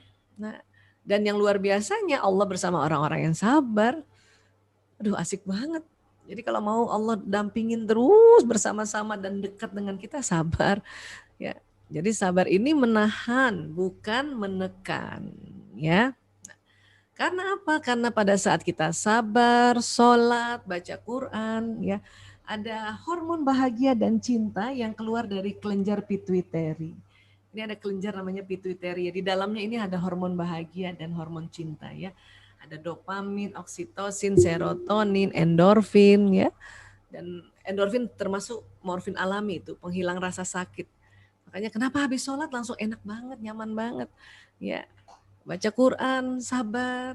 Itu coba deh kalau kita ada anak kesel terus kita nggak labrak, beberapa menit kemudian kita bahagia banget. Kenapa? Kita kayaknya berhasil ya melewati ujian. Ya, nah ini. Ada cara lain nggak Bu Aisyah? Ya ini ada juga namanya teknik 3M ya. Nah karena kita pandemi ya kita ikut-ikutan aja 3M ya. Tapi 3M-nya ini bukan 3M pandemi. Ya. Ada teknik releasing. Apa? M pertama mengaku. Rupanya emosi ini harus kita akui. Caranya mengaku, boleh nggak ngaku sama pasangan hidup? Boleh. Ya, boleh nggak ngaku sama teman? Boleh. Boleh nggak ngaku sama bapak ibu guru? Ya Bu Guru, mau wali kelas misalnya ya. Maaf ya Bu, ini anakku ini nggak tahu kenapa kok susah banget dibangunkan. Barangkali dia sakit Bu. Ah, itu boleh kan mengaku? Ya kan? Boleh ya? Ya. aduh saya sedih Bu. Nah itu bolehlah mengaku. Hanya terkadang sekarang mengaku sama orang ya, satu agak susah nih ketemunya, satu. Kedua mengaku juga sama orang-orang itu nggak boleh sembarangan, siapa tahu tidak amanah. Mau mengaku sama pasangan hidup pada sibuk. Maka mengaku sama siapa sebetulnya yang paling powerful, yaitu mengaku pada Allah. Ya Allah saya takut ya Allah. Ya Allah saya sedih ya Allah. Ya Allah saya kesel ya Allah, saya marah ya Allah. Ya Allah, kayak gitu. Ya, saya jengkel sama bapaknya anak-anak misalnya gitu ya. Ya, saya masih sedih pagi-pagi dia udah pergi ya Allah, ya itu kita mengaku. Tapi kalau mengaku doang itu nanti jadinya mengeluh, hati-hati. Karena apa yang dikeluhkan bisa datang. Jadi setelah mengaku apa Bu Aisyah? M berikutnya adalah mengangkat. Nah di sini, ya Allah angkat sedihku ini, ya Allah angkat kesalku ini, ya Allah. Disinilah teknik-teknik nafas panjang, istighfar, istirja, tahlil ini dipakai. Ya. Innalillahi wa inna ilaihi raji'un, innalillahi wa inna ilaihi raji'un, astagfirullahaladzim. Jadi angkat, ya Allah angkat sedihku ini, ya Allah, astagfirullahaladzim. Dan berulang kali sampai rasanya udah enak, ya. Setelah itu M berikutnya nanti ya, ini ya kita pakai dulu teknik bernafas dalam ya, berkali-kali. Ini cara umum ya, mengangkat ya cara umum bernafas dalam. Ya. Hanya kita karena kita sudah diajarkan dari kecil sampai sekarang diminta istighfar, astagfirullahaladzim. Karena pada saat kita istighfar itu terjadi ya proses respirasi juga ternyata. Mengeluarkan karbon dioksida yang banyak, setelah itu hidung akan tarik oksigen. Rasulullah SAW bersabda, siapa saja rutin baca istighfar, maka Allah akan memberikan solusi atas setiap kesulitannya, penyelesaian bagi setiap permasalahannya, dan dia akan memberinya rezeki dari jalan tak terduga. Ya. Ini keutamaan istighfar tuh banyak banget hadisnya, dan di Quran juga banyak ya. Kita ambil satu hadis saja ini, Masya Allah, sudah 3 keutamaannya. Kalau kita anggap sekarang ini sulit, masa-masa ini sulit, kita disuruh rutin baca istighfar. Nabi menjanjikan Allah memberi solusi atas setiap kesulitannya. Sudah istighfar, dan mikir dulu, istighfar dulu, astagfirullahaladzim. Kita mikir dari analisa kita tuh mentok. Istighfar dulu, astagfirullahaladzim. Kalau kita anggap ini masalah, ya anak-anak masalah, sudah istighfar dulu. Karena Allah memberikan penyelesaian bagi setiap permasalahan. Dan kalau kita menganggap rezeki ini tersambat, baik rezeki kesehatan, rezeki ilmu, barangkali ibu-ibu melihat anak-anak, ya ibu-ibu merasa anak-anak nggak optimal nih BJJ-nya, ibu istighfar aja dulu Bu. Kenapa ini tadi rezeki dari jalan tak terduga Allah kasih? Karena yang memberikan rezeki ilmu itu Allah. Allah yang maha mempunyai ilmu. Ya, alimul ghaib wasyahada. Allah yang maha memberikan kecerdasan. Ya, Allahu ya Rasyid. Termasuk juga rezeki apa? Rezeki kesehatan. Ya. Pun kalau kita saat ini sedang sakit, disuruh perbanyak istighfar supaya Allah memberikan ya kepulihan. Ya. Pun kalau kita juga lagi nggak punya uang, kita suruh perbanyak istighfar. Jangan mikir pinjam uang siapa, minta sama siapa, istighfar aja dulu. Kenapa? Karena Allah yang memberi rezeki dari jalan tak terduga. Karena Allah yang maha memberi rezeki, Allah yang maha kaya, dan Allah yang maha mengayakan. Ya. Nah ini, kok gampang banget Bu Aisyah? Iya, itu enaknya Islam, gampang banget. Ya. Kenapa? Karena kalau tadi kan kita udah belajar, kalau batang otak tegang, otak mamalia tegang, ilmu lain tuh lupa. Insya Allah istighfar nggak lupa, sama tarik nafas nggak lupa, ya kan? Nah ini makanya segeralah istighfar ya. Dan M ketiga ya meminta. Baru di sini doa, ya Allah, saya mohon ya Allah, kuatkan diriku ya Allah, kasih kesabaran ya Allah, kasih lemah lembut ya Allah, bicara pada anak-anak ya Allah, kan gitu. Dan doakan juga anak-anak kita, ya Allah tambahkan ilmu, tinggikan kecerdasannya ya Allah, ya alimul ghaib wasyahada, Engkau yang memberikan ilmu. Memang anak-anak dengar ya pelajaran dari Bapak Ibu guru, tapi dia bisa dapat ilmunya dari mana? Dari waktu dia bermain, dari waktu dia nonton film kah, atau dari waktu dia bertengkar dengan saudaranya, itu juga dapat ilmu di situ. Ya. Jadi sekali lagi ini kesimpulannya teknik ya. Saya katakan ini cuma sedikit teknik dari banyak teknik. Nah, karena ini pandemi supaya ingat juga 3M, maka kita mengaku, ya, mengangkat dan juga meminta, Masya Allah. Ya. Gunanya apa Bu Aisyah? Gunanya supaya kita itu tadi levelnya jadi mutmainnah. Kita ikhlas. Dan apa yang terjadi nanti tubuh ini sehat. Karena nanti dari otak nih, ada sistem saraf yang jalan ke badan ini nih kayak kabel listrik ini. Kalau Bunda misalnya tadi courageous, semangat, ini kan turun nih, semangat. Badannya semangat, jadi sehat. Ya? Tadi apa lagi misalnya? Acceptance, menerima, bersyukur. Makanya badannya bersyukur. Kan enak ya? Ya, damai. Badan ikut damai, sel-sel tubuh ini ikut damai. Gen-gen yang ada di sel-sel, di inti sel itu juga ikut damai, Masya Allah. Tubuh manusia bukan hanya badan seluler, dia ada badan ya bioplasmiknya. Ada nur, ada cahaya, ada gelombang elektromagnetik yang keluar dari tubuh. Dari mana Bu Isa? Ya, keluarnya dari pembuluh meridian. Ada di bawah kulit ini. Diproduksi dari mana? Dari sel tubuh, terutama yang organel mitokondria. Sel ini ya ada miliaran di tubuh. Jadi Bunda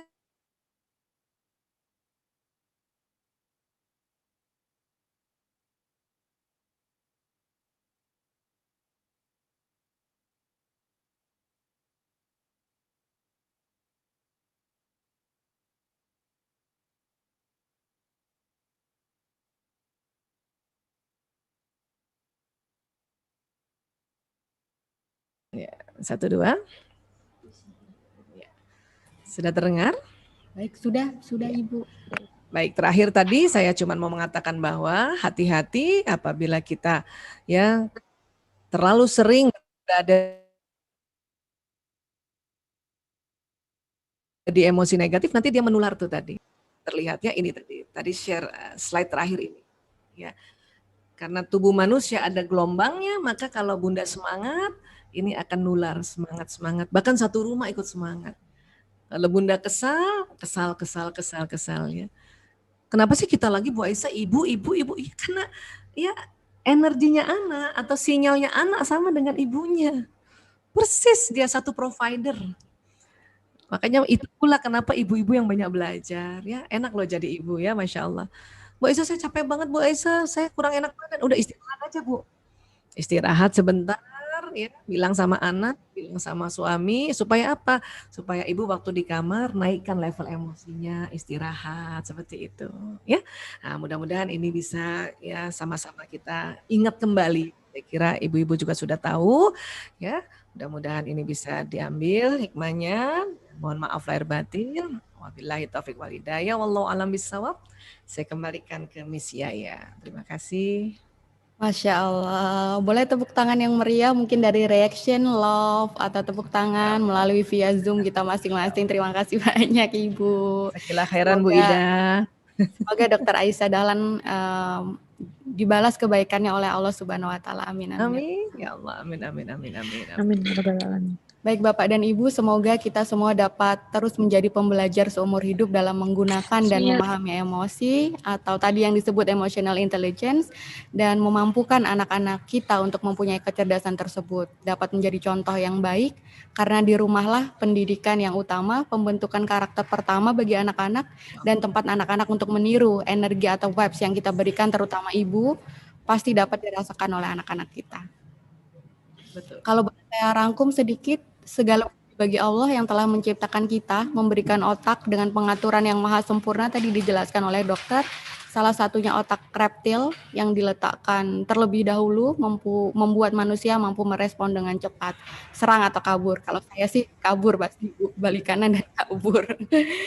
Dan tadi dijelaskan juga level emosi pada anak dan orang dewasa yang lebih bervariasi. Masya Allah, saya baru tahu. Saat kita lagi sedih atau takut atau marah, nggak apa-apa ya Ibu ya, itu ternyata proses hal yang lazim. Tapi itu tadi jangan lama-lama, cepat-cepat move on ke atas. Sehingga tadi nasihat dari Dr. Aisyah, saat kita sedih, sebut nama Allah, minta tolong kepada Allah. Saat kita senang dan bahagia pun juga sebut nama Allah. Alhamdulillah, tabarakallah. Dan level emosi tertinggi adalah menerima, damai, dan juga pencerahan. Bagaimana caranya agar kita mampu mencapai level tersebut?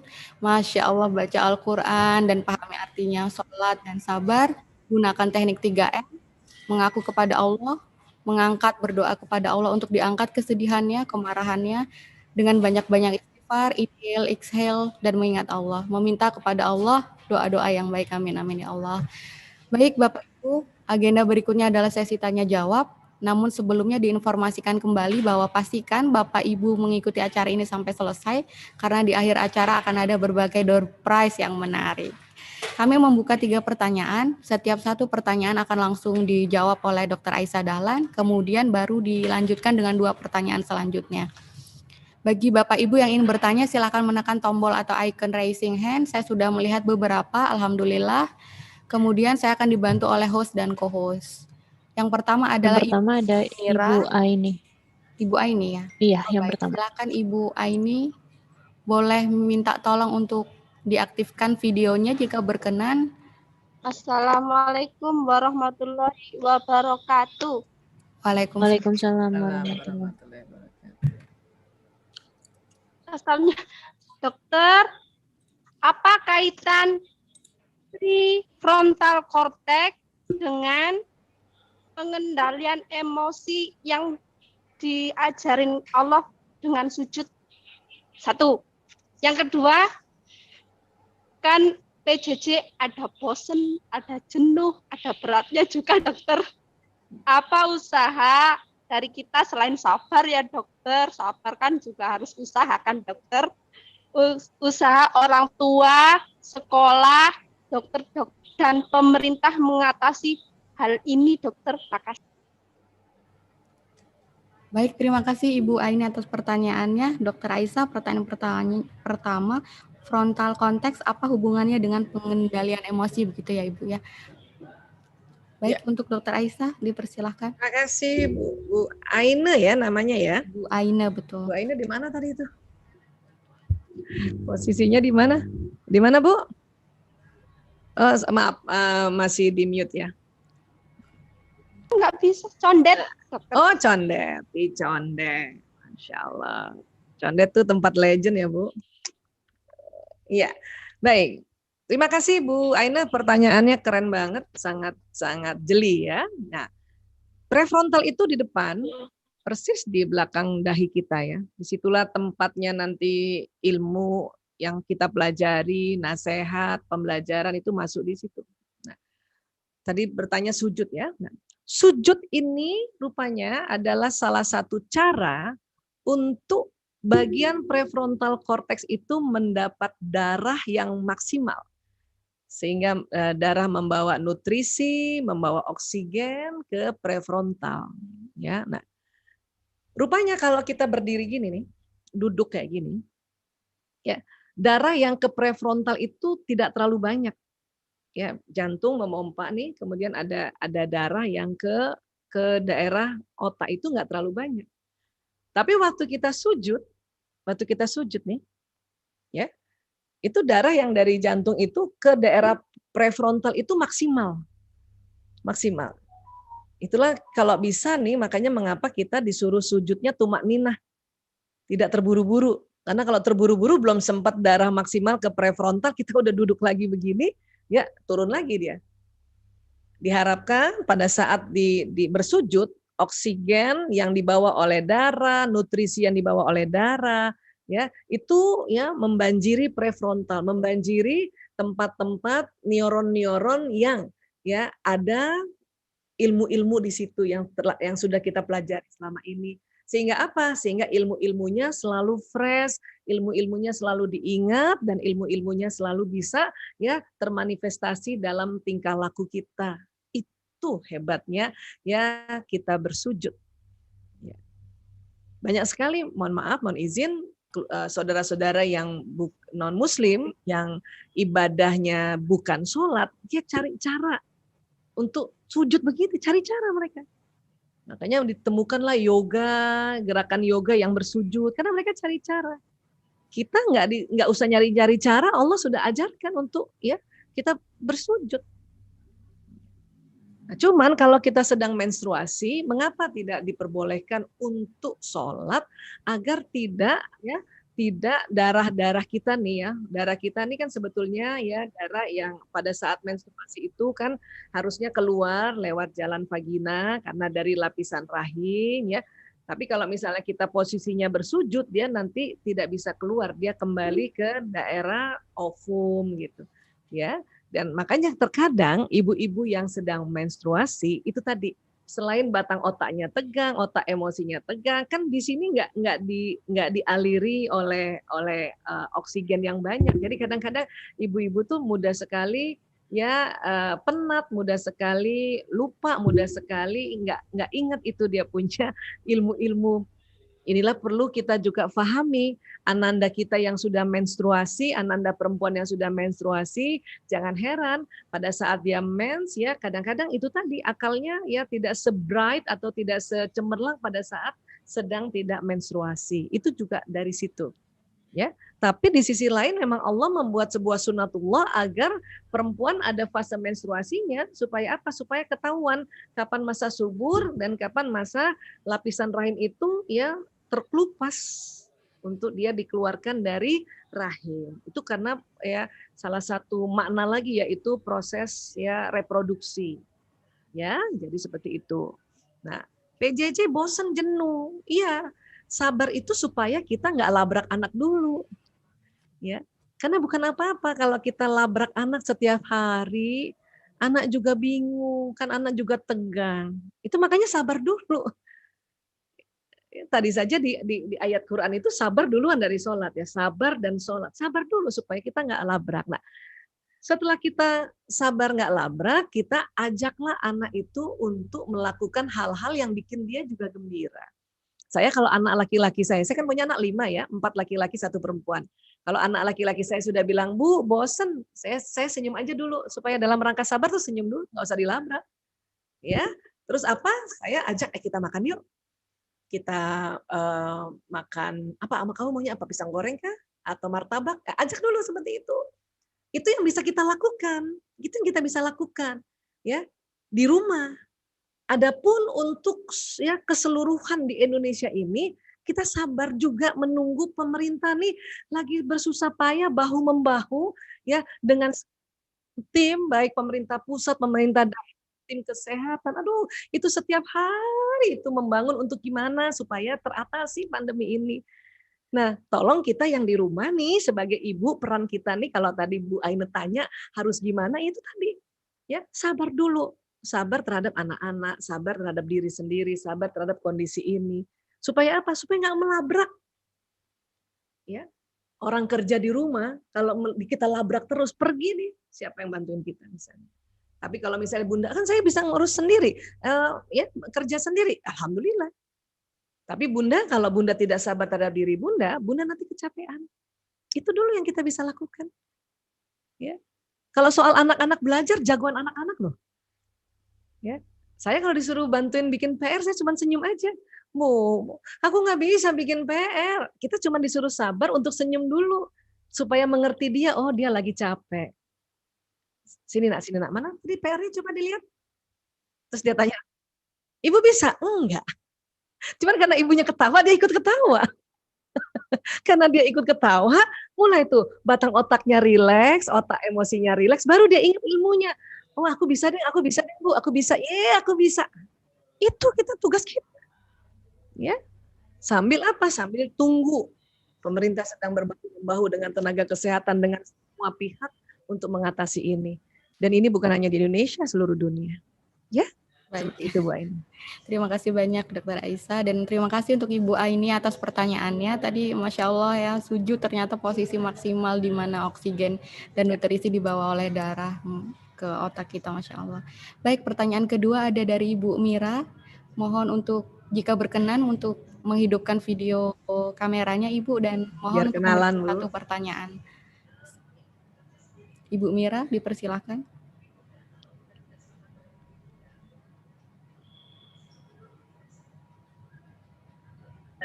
Ya.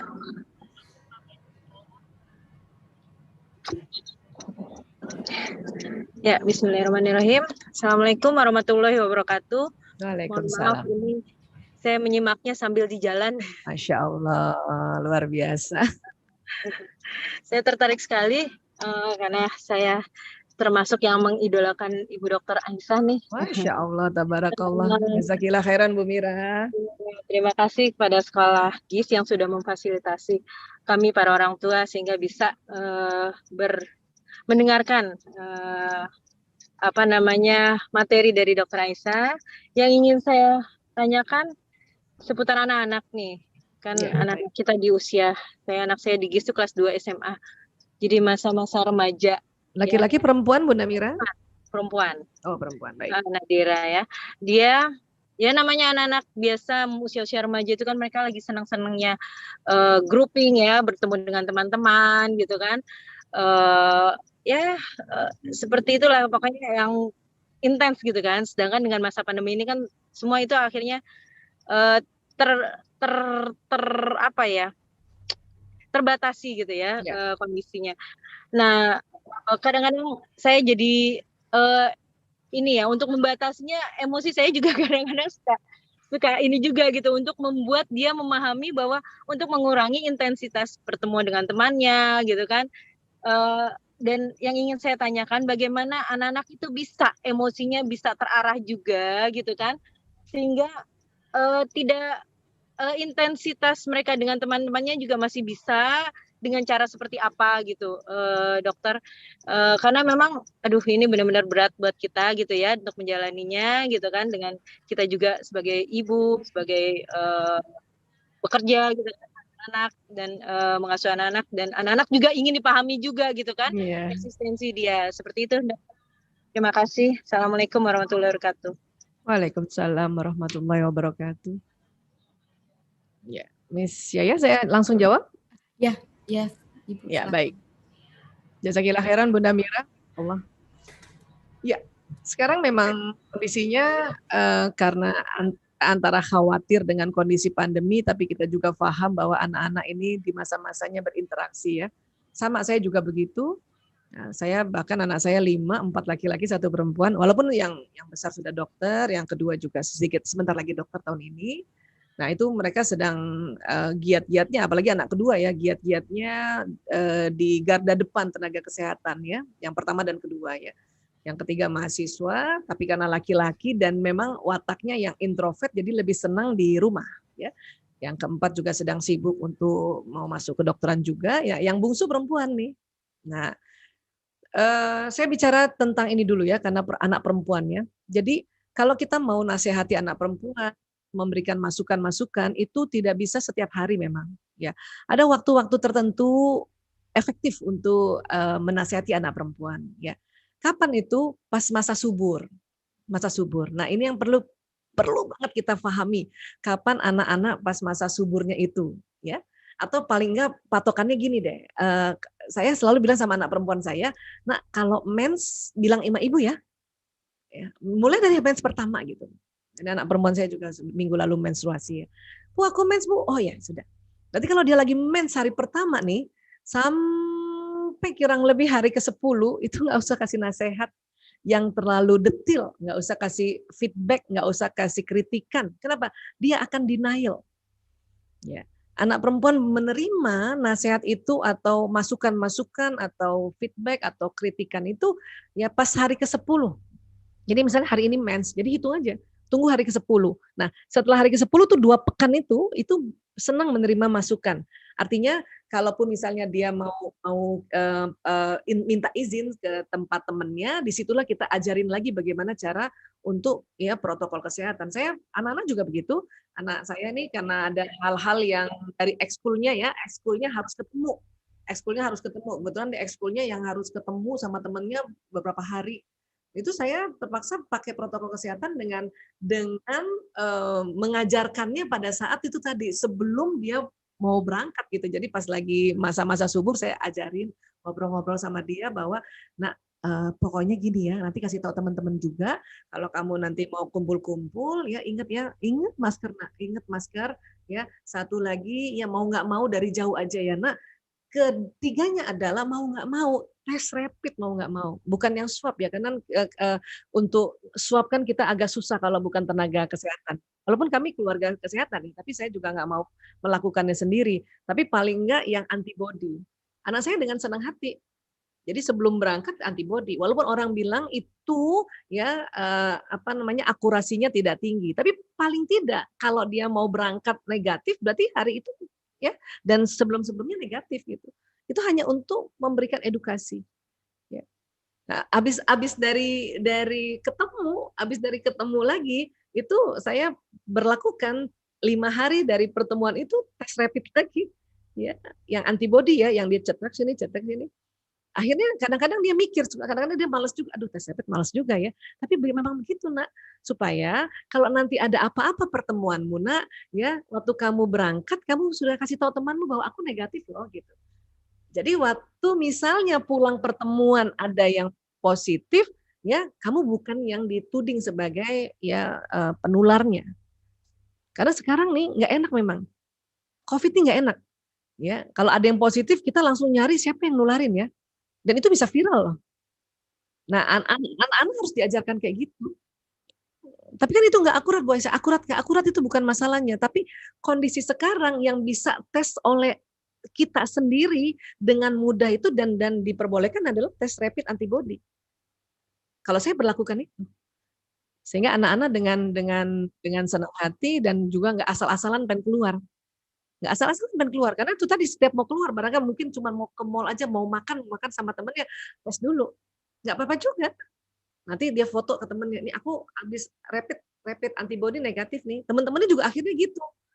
Ya, paling tidak dia belajar mulai dari sekarang menegakkan protokol kesehatan. Karena salah satu nanti gaya dari new normal ini bolak-balik tes. Salah satu gayanya seperti itu. Ya. Karena bukan apa-apa, kadang-kadang kita juga anak-anak ini kan anak-anak apalagi yang ekstrovert ya, barangkali anandanya Bunda ekstrovert yang memang harus ketemu orang supaya dia ada energi lagi. Pulang dari pertemuan semangat lagi dia belajar. Mau nggak mau begitu, ya. Tapi kalau lagi mens hari pertama sampai hari kelima, terutama ya, terus kita beritahu dan dia agak merengut, fahamilah bahwa dia sedang mens. Dan ada lagi tuh yang tidak mau mendengar nasihat apa? 4 hari sebelum menstruasi itu pada anak perempuan, ya jangankan anak perempuan, kita saja yang sudah ibu-ibu kayak gini 4 hari sebelum mens atau 3 hari, pokoknya mendekati mens itu, kalau misalnya dikasih tahu, ampun ya ibu-ibu dikasih tahu suami, denger sih tapi agak kaku tuh lehernya. Itu kenapa? Karena hormon estrogen progesteron, hormon perempuan sedang melandai. Perempuan kalau hormon estrogen progesteronnya sedang turun, itu batang otaknya kaku. Dia nggak bisa dengar arahan-arahan dengan manis waktu dalam kondisi masa subur. Ini perlu kita pahami waktu untuk kita berdiskusi pada anak-anak. Kurang lebih seperti itu, Bunda. Mudah-mudahan bisa menginspirasi ya, Bunda ya. Baik, terima kasih Dr. Aisyah Dahlan. Terima kasih juga untuk Bunda Mira. Tadi benar pahami kondisi fisik dan emosi anak. Salah satu waktu yang terbaik ketika menasihati anak perempuan adalah di saat masa subur, dimulai dari dimulai di hari 10 ya, dokter ya, setelah menstruasi. Dari mens hari pertama ya. Di situ kalau itu perkiraannya ya. Bagusnya kan dihitung. Cuman kan kadang-kadang kita suka nggak bisa ngitung ya. Sudah kira-kira aja di situ. Betul. Kuncinya memahami kondisi fisik dan emosi anak ya dokter ya, dengan cara yang baik dan alasan yang dapat diterima oleh anak, tadi kurang lebih yang dijelaskan. Diskusinya di situ ya, kalau diskusinya di situ biasanya suka cepat terima. Ya. Dan itu tadi gaya new normal sekarang loh, tes itu di rumah tuh tes antibody tuh kalau beli sekotak. Bukan apa-apa, karena dia juga dikasih penekatan bahwa kalau kamu kena COVID tuh berat banget nak, COVID itu nak, nggak semuanya bisa selamat. Betul. Kalaupun selamat itu berat banget, itu kalau masuk obat antivirus itu kayak disayat-sayat. Dia juga harus dengar itu testimoni orang yang kena COVID, terutama keluarga dekat, itu sakit. Ya. Walaupun ada orang yang merasa tidak ada gejala, tapi nggak semuanya kan. Lebih banyak juga yang ada gejalanya kan gitu. Dia harus tahu itu. Ya, baik, Dokter Aisyah, terima kasih banyak atas jawaban dari pertanyaan kedua. Kita masih ada satu pertanyaan terakhir, Dokter, dari Bunda Hanif. kepada Bunda Hanif. Mohon untuk memberikan satu pertanyaan kepada Dr. Aisyah. Dipersilakan.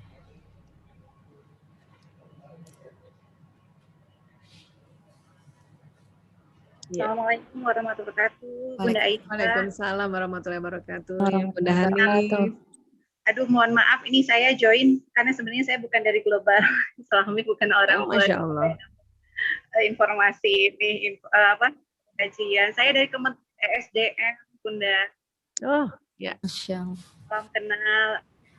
Jadi permasalahan saya sih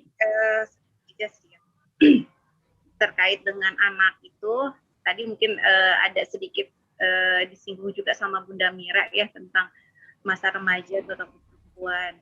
Dan saya juga sama mendapati permasalahan ya sekarang mau ke SMP tuh dan dengan sifat yang sangat introvert.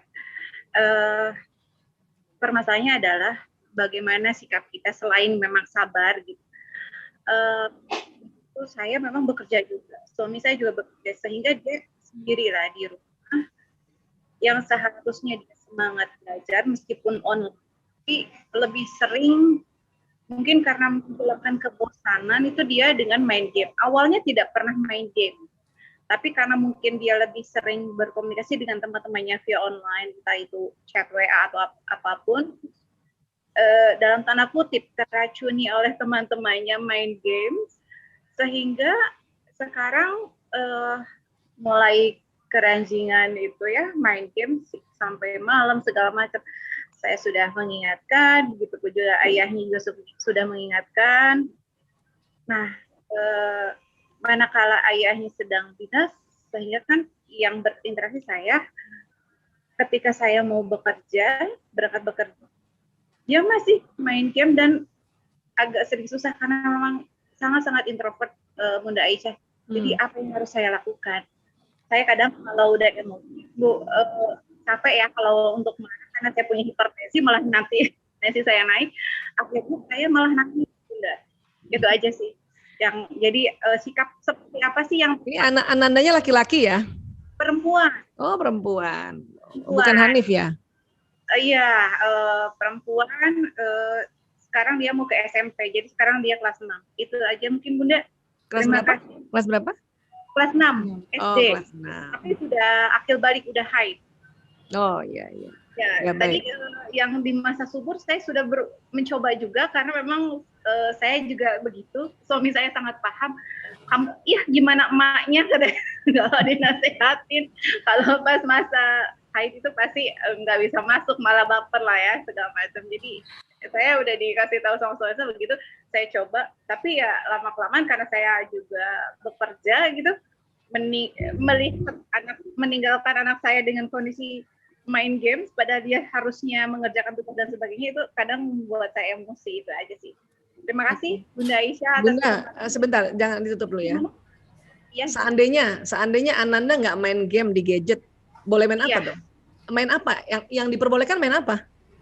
Sebetulnya saya menyarankan dia daripada main games, lebih baik melihat YouTube tutorial misalkan, karena dia belum paham, sudah kami coba jelaskan misalkan materi tentang matematik, apa yang disampaikan sama gurunya, dia masih belum paham, terus saya dan suami saya juga sama. Nah, coba itu diulang-ulang, saya bilang nonton. Sekarang gini, dia sekolah dari jam berapa sampai jam berapa? Biasanya dia sekolah itu cuma sejam setengah sampai 1 jam ya untuk meeting online online-nya itu. Terus? Dan itu kadang saya temani, kalau saya nggak ada pekerjaan yang sangat mendesak di kantor, saya temani. Nah, setelah itu ayo kita kerjakan segala macam. Tapi kalau misalnya saya sedang ada pekerjaan, saya menemani ketika gurunya sedang menerangkan.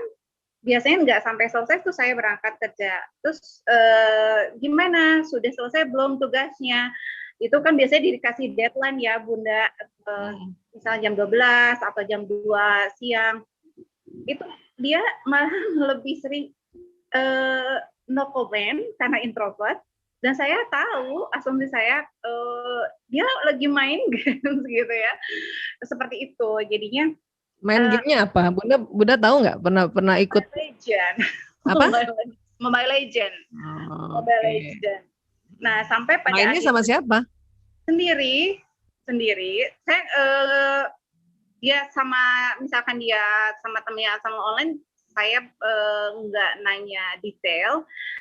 Tapi karena udah ini baru terjadi sih sebulanan ini ya Bunda, ketika dia meminta untuk ganti HP karena kalau PJJ katanya tidak kuat memorinya, sama ayahnya yang baiklah dipenuhi. Taunya ternyata seperti itu ya, main game sebulanan inilah. Nah, sempat sama ayahnya itu, oke, ayo kita mabar ya, sama ayahnya gitu. Cara mendidik ayahnya seperti itu. Ayo kita mabar sama ayah. Tapi ingat ya, kamu main game hanya sama ayah. Ketika ayah pulang dinas, kamu bisa main game. Tapi selain itu, kamu bisa apa, bantuin mama apa, masak kayak apa segala macam. Seperti itu. Tapi ternyata ya mungkin sekarang karena ayahnya ayahnya kalau pulang ikut masih main nggak? Sebagai sesuai janji. Sesuai janji. Oh iya, kalau ayahnya pulang, maksudnya yang masih main itu anak saya. Ya kan tadi kan janjinya ayah kalau pulang main sama ayah kan? Iya, betul. Nah, masih diikutin nggak itu janjinya itu, atau masih di ini kan nggak dikerjakan nggak oleh ayahnya? Masih dikerjakan. Setiap hari? Ya, karena biasanya suami saya pulang seminggu sekali apa 2 kali gitu ya. Jadi ketika pulang, ya seperti itu gitu ya. Ya, kurang berarti. Oh, kurang ya? Iya. Jadi apakah ibunya juga harus main Mobile Legends? Ya, kalau ibu mau supaya anak mainnya terkontrol, ayo main ya, mau nggak mau Bu, karena begini, kita harus pahami ya, kondisi kan bermain itu buat anak-anak ini justru belajar, ya. Dan sekarang kondisinya adalah permainan ini lebih banyak digital, beda sama kita. Dulu kita main bekel, main congklak kan. Betul. Nah, sekarang di rumah ada bekel nggak, Bu?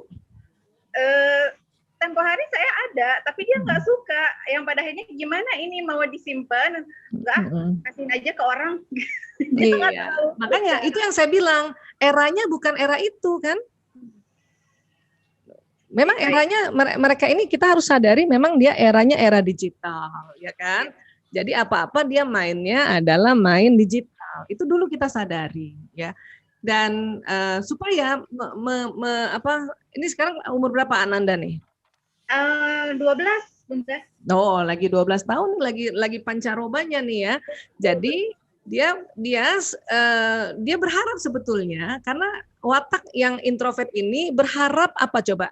Berharap dia bahasa kasih utamanya, tangki utamanya adalah waktu berkualitas bersama. Itu adalah wujud protes karena ada dalam 1 minggu ini kekurangan waktu bersama ayah ibu. Itu wujud protes juga. Ya, nah karena dia adalah watak yang baterai kasihnya adalah quality time, bukan pujian. Kalau anak ibu misalnya ekstrovert yang banyak bicara, ngobrol, itu dipuji aja, dia udah terpenuhi baterai kasihnya, sehingga kalau nanti ibu misalnya mau nasihati untuk dia, ayo dong, ya lihat YouTube aja, ya kamu, itu dia dengan mudah. Nah, anak yang introvert itu baterai kasihnya adalah quality time, ya makanya dia tanpa dia sadari bahwa sadarnya membuat wujud protes dengan dia bermain seperti itu. Nah, caranya adalah itu tadi, coba sesekali juga ya. Jadi baterai kasih yang ada di otak ini, kalau ibu pernah belajar ya, saya ada beberapa di YouTube saya itu tentang baterai kasih, itu seminggu 3 kali minimal. Yeah. Di dalam seminggu 3 kali di charge ya. Nah, karena sekarang kondisinya dia bermainnya karena memang sedang di era digital, 1, kedua di pandemi karena dia juga nggak tahu mau main apa lagi, ketemu teman juga susah ya. Nah, coba deh. Ada waktu juga pas dia main, Bunda ikut lihat aja. Kalaupun nggak main, lihat aja gitu. Saya sering begitu pun. Atau bahkan anak saya ini ya, kan ini masih digital ya, masih kemudian dia punya idola kan masih belum lagi murni ke Rasulullah ya, masih ada ke BTS ke apa. Saya duduk demenin lah. Lihat aja temenin, untuk lihat aja temenin, terus sambil ngobrol sampai sehingga dia merasa bahwa oh ya bunda saya tuh sayang sama saya gitu. Itu dulu untuk menjalin komunikasi karena nih kondisi lagi mau sulit-sulitnya komunikasi nih. Terus perhatikan juga siklus menstruasinya gitu. Kalau dia lagi mau mens, terus bunda juga lagi kesel, lagi capek karena habis pulang kerja, satu-satunya yang dia bisa kerjakan adalah bermain. Kalau saya, ini saya ya, karena masing-masing orang beda ya. Kalau saya adalah ya saya memberikan pengertian pada anak-anak untuk apalagi anak perempuan melihat waktu menstruasinya ngobrol lagi, diulang-ulang Bun. Jadi nggak bisa cuma sekali dua kali dikasih tahu, dikasih arahan, ulang-ulang aja. Kapan terjadinya? Kapan dia bisa mematuhi peraturan-peraturan ini 5 tahun ke depan? Memang begitu. Ya, ngobrol lagi, ulang-ulang dan lihat bahasa kasihnya. Oh, dia quality time. Dalam seminggu nanti Bunda ya sisihkan waktu 1 jam yang bukan ngomongin tugas, bukan ngomongin pelajaran. Anak-anak capek otaknya. Capek. Ngomongin aja tentang yang seneng-seneng, yang dia pas usia-usia kayak gitu, cerita temennya, Mobile Legends tuh apa sih? Gini, oh, terus perhatikan ya. Ini kata para ahli ya, saya hanya menyampaikan. Kalau anak bisa menjelaskan ya apa yang manfaat, apa yang dia dapat dari bermain, minimal 3 dia jelaskan, berarti dia mainnya sambil belajar. Coba tanya deh. Kamu kalau Mobile Legends enaknya apa ya gitu. Tapi ngomongnya jangan terlalu kaku ya. Coba sebutkan 3 manfaat main Mobile Legends. Jangan begitu. Ya santai-santai aja. Ya kamu kalau main Mobile Legends yang senangnya apa nak gitu. Ini loh Bunda, kita begini. Oh, terus apa lagi? Nanti kita bisa begini Bunda. Oh, terus apa lagi? Oh. Jadi ambil hatinya dulu kan. Kita ngomong sama anak sekarang nggak bisa kayak kita dulu. Bapak kita dulu bilang tidak. Oh, kita bisa ngikut. Sekarang nggak bisa. Ya, hati-hati. Kenapa? Semakin kita keras, dia pergi loh usia-usia kayak gini. Bandar narkoba banyak banget di luar. Bandar LGBT banyak di luar. Ya, itu saya nggak nakut-nakutin. Saya setiap hari narkoba sama LGBT. Satu masalahnya adalah kita kontribusi kita ya terlalu tegang. Dan dia bosan. Bunda nih kalau dari kantor Bun, tolong jangan tanya udah belajar apa, tugasnya udah selesai belum, tolong diganti. Itu kalau bisa tanyanya urutan ke-10. Latihan. Ya. Gimana Mobile Legends-nya kamu menang nak? Coba deh. Mau makan apa? Oh gitu ya. Walaupun di kantor ya paling 10 menit kita tanya Mobile Legends-nya dulu sampai 3 pertanyaan, 4 pertanyaan baru ngomong-ngomong tugasnya udah selesai kan? Ya, mudah-mudahan udah selesai ya insya Allah ya. Gitu, walaupun dia belum selesai. Tapi Bunda bilang insya Allah tugasnya udah selesai ya. Itu setelah tutup telepon dia kerjain tugas. Itu kerja otak. Daripada kita ngomong, kamu pasti deh tugasnya belum selesai deh. Pasti deh tugasnya belum selesai. Itu otak langsung, pasti deh tugasnya belum selesai. Makanya dia nggak mau ngerjain. Ini cara komunikasi berdasarkan kerja otak. Ya. Nah, kemudian endingnya adalah apa? Ingat ya, tadi saya sudah katakan bahwa Allah memberikan rezeki dari segala arah. Jadi Bunda banyak istighfar saja. Kalau pas pulang, Bunda lagi capek, lihat dia main Mobile Legends, istighfar aja, astagfirullahaladzim ya Allah, astagfirullahaladzim ya Allah, angkat kesalku ya Allah, ya Allah tambahkan ilmunya, tinggikan kecerdasannya dengan dia main Mobile Legends ya Allah, tugas-tugas bisa semua dikerjakan. Doain. Kenapa? Sinyal kita lo nyampe ke dia.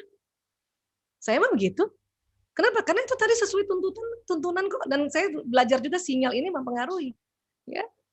Pokoknya patokannya kalau nanti nilai pertengahan semesternya turun, nah kita bahas lagi. Nah ini nilainya turun. Kenapa kira-kira ya? Jangan langsung, ini karena kamu main Mobile Legends, itu pasti nggak suka anak-anak usia segitu. Kira-kira kenapa ya nak? Bisa ditingkatin. Jadi nanti setiap ada momen baru dibahas lagi. Karena inilah pendidikan. Saya tahu ibu-ibu yang bekerja, ya ini perlu tenaga ekstra. Saya tahu persis itu. Mohon sama Allah, ya Allah, mohon kekuatan ya Allah, saya kerja ya Allah, tapi saya harus urus anak-anak. Allah kasih nanti. Ya Bun, ya inilah tugas kita yang utama, anak sebetulnya. Kerja itu nomor 2 sebetulnya. Hanya kan kadang-kadang kondisi kita seperti ini, mau nggak mau kita harus kerja juga. Tapi itu nomor 1, kita diingatkan lagi bahwa anak nomor 1. Makanya mohon sama Allah, setiap langkah ya mohon. Dalam perjalanan Bunda dari kantor ke rumah, ya itu di kendaraan kah, Bunda istirahat sebentar, kalau perlu makan dulu di kendaraan sampai di rumah segar, dan itu tadi. Jadi emosinya itu sudah di level ya mutmainnah, itu asik banget insya Allah. Hati-hati anak perempuan, Bun.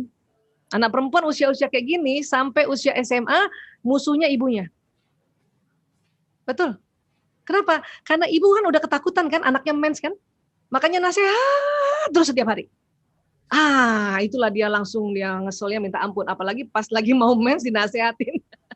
Ya, jalin kita, dia punya kolbu dengan apa yang kondisi anak-anak sekarang ya. Memang idealnya sih memang maunya kita baca buku, baca Quran, baca hadis idealnya, tetapi kan tantangan sekarang ini berat, makanya kita bagaimana caranya tetap ikat dia dengan sesuatu hubungan yang dia mempercayai kita, insya Allah.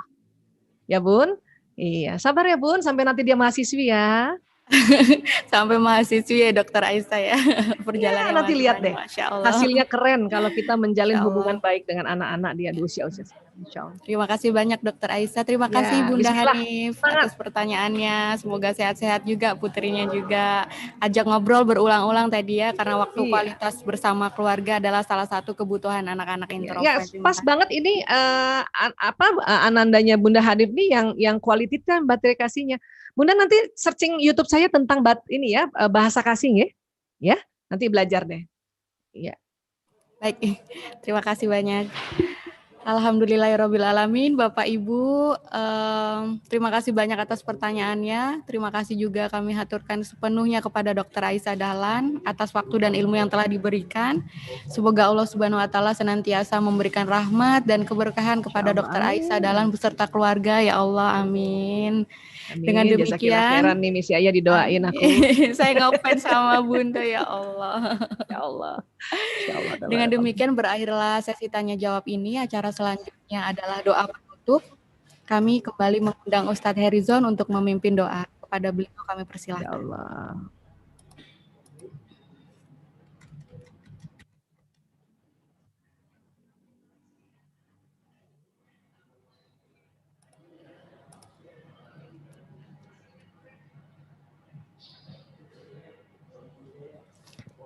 Silakan Ustadz Herizon terima kasih. Ayah Bunda, mari sama-sama kita berdoa kepada Allah Subhanahu wa taala, dan juga kita berterima kasih kepada narasumber kita Bunda Dr. Aisyah Dahlan yang luar biasa. Ini merupakan pencerahan buat kita semua. Mudah-mudahan Allah memberikan pahala yang berlipat ganda untuk Bunda Aisyah Dahlan. Ayah Bunda, mari sama-sama kita berdoa. Mudah-mudahan apa yang sudah disampaikan menjadi pelajaran buat kita dan dapat diamalkan dalam kehidupan sehari-hari kita. Untuk itu, mari sama-sama mengawali doa kita dengan membaca surah Al-Fatihah. Al-Fatihah. A'udzubillahi minasyaitonirrajim. Bismillahirrahmanirrahim. Alhamdulillah. Iyyaka na'budu wa iyyaka nasta'in. Ihdinas siratal mustaqim. Shiratal ladzina an'amta 'alaihim ghairil maghdubi 'alaihim. Bismillahirrahmanirrahim. Alhamdulillahirabbil alamin. Allahumma anfa'na bima 'allamtana wa 'allimna ma yanfa'una. Ya Allah, jadikanlah pengetahuan yang sudah kami dapat bermanfaat untuk kami, untuk anak-anak kami, dan juga saudara-saudara kami. Allahumma ij'al hadza jam'an marhuma wa tafarruqan min ba'dihim tafarruqan ma'suma.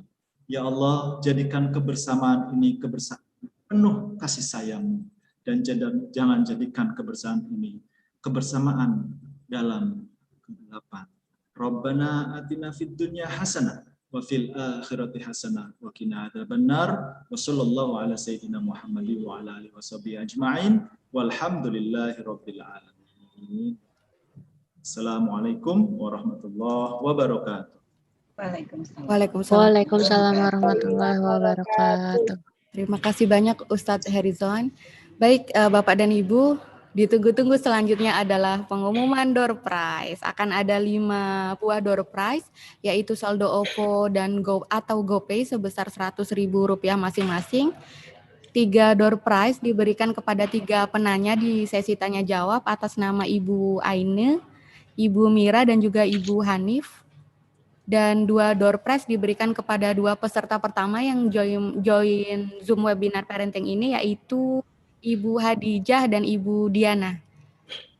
Oke, Ibu Hadijah dan Ibu Diana, selamat kepada para penerima door prize. Pihak panitia sudah menghubungi Bapak Ibu melalui chat, mohon untuk dibalas dengan mengirimkan nomor telepon masing-masing, atau juga Bapak Ibu menghubungi tim humas kami di nomor WA 0812 9292 9275 0812 9292 9275. Baiklah.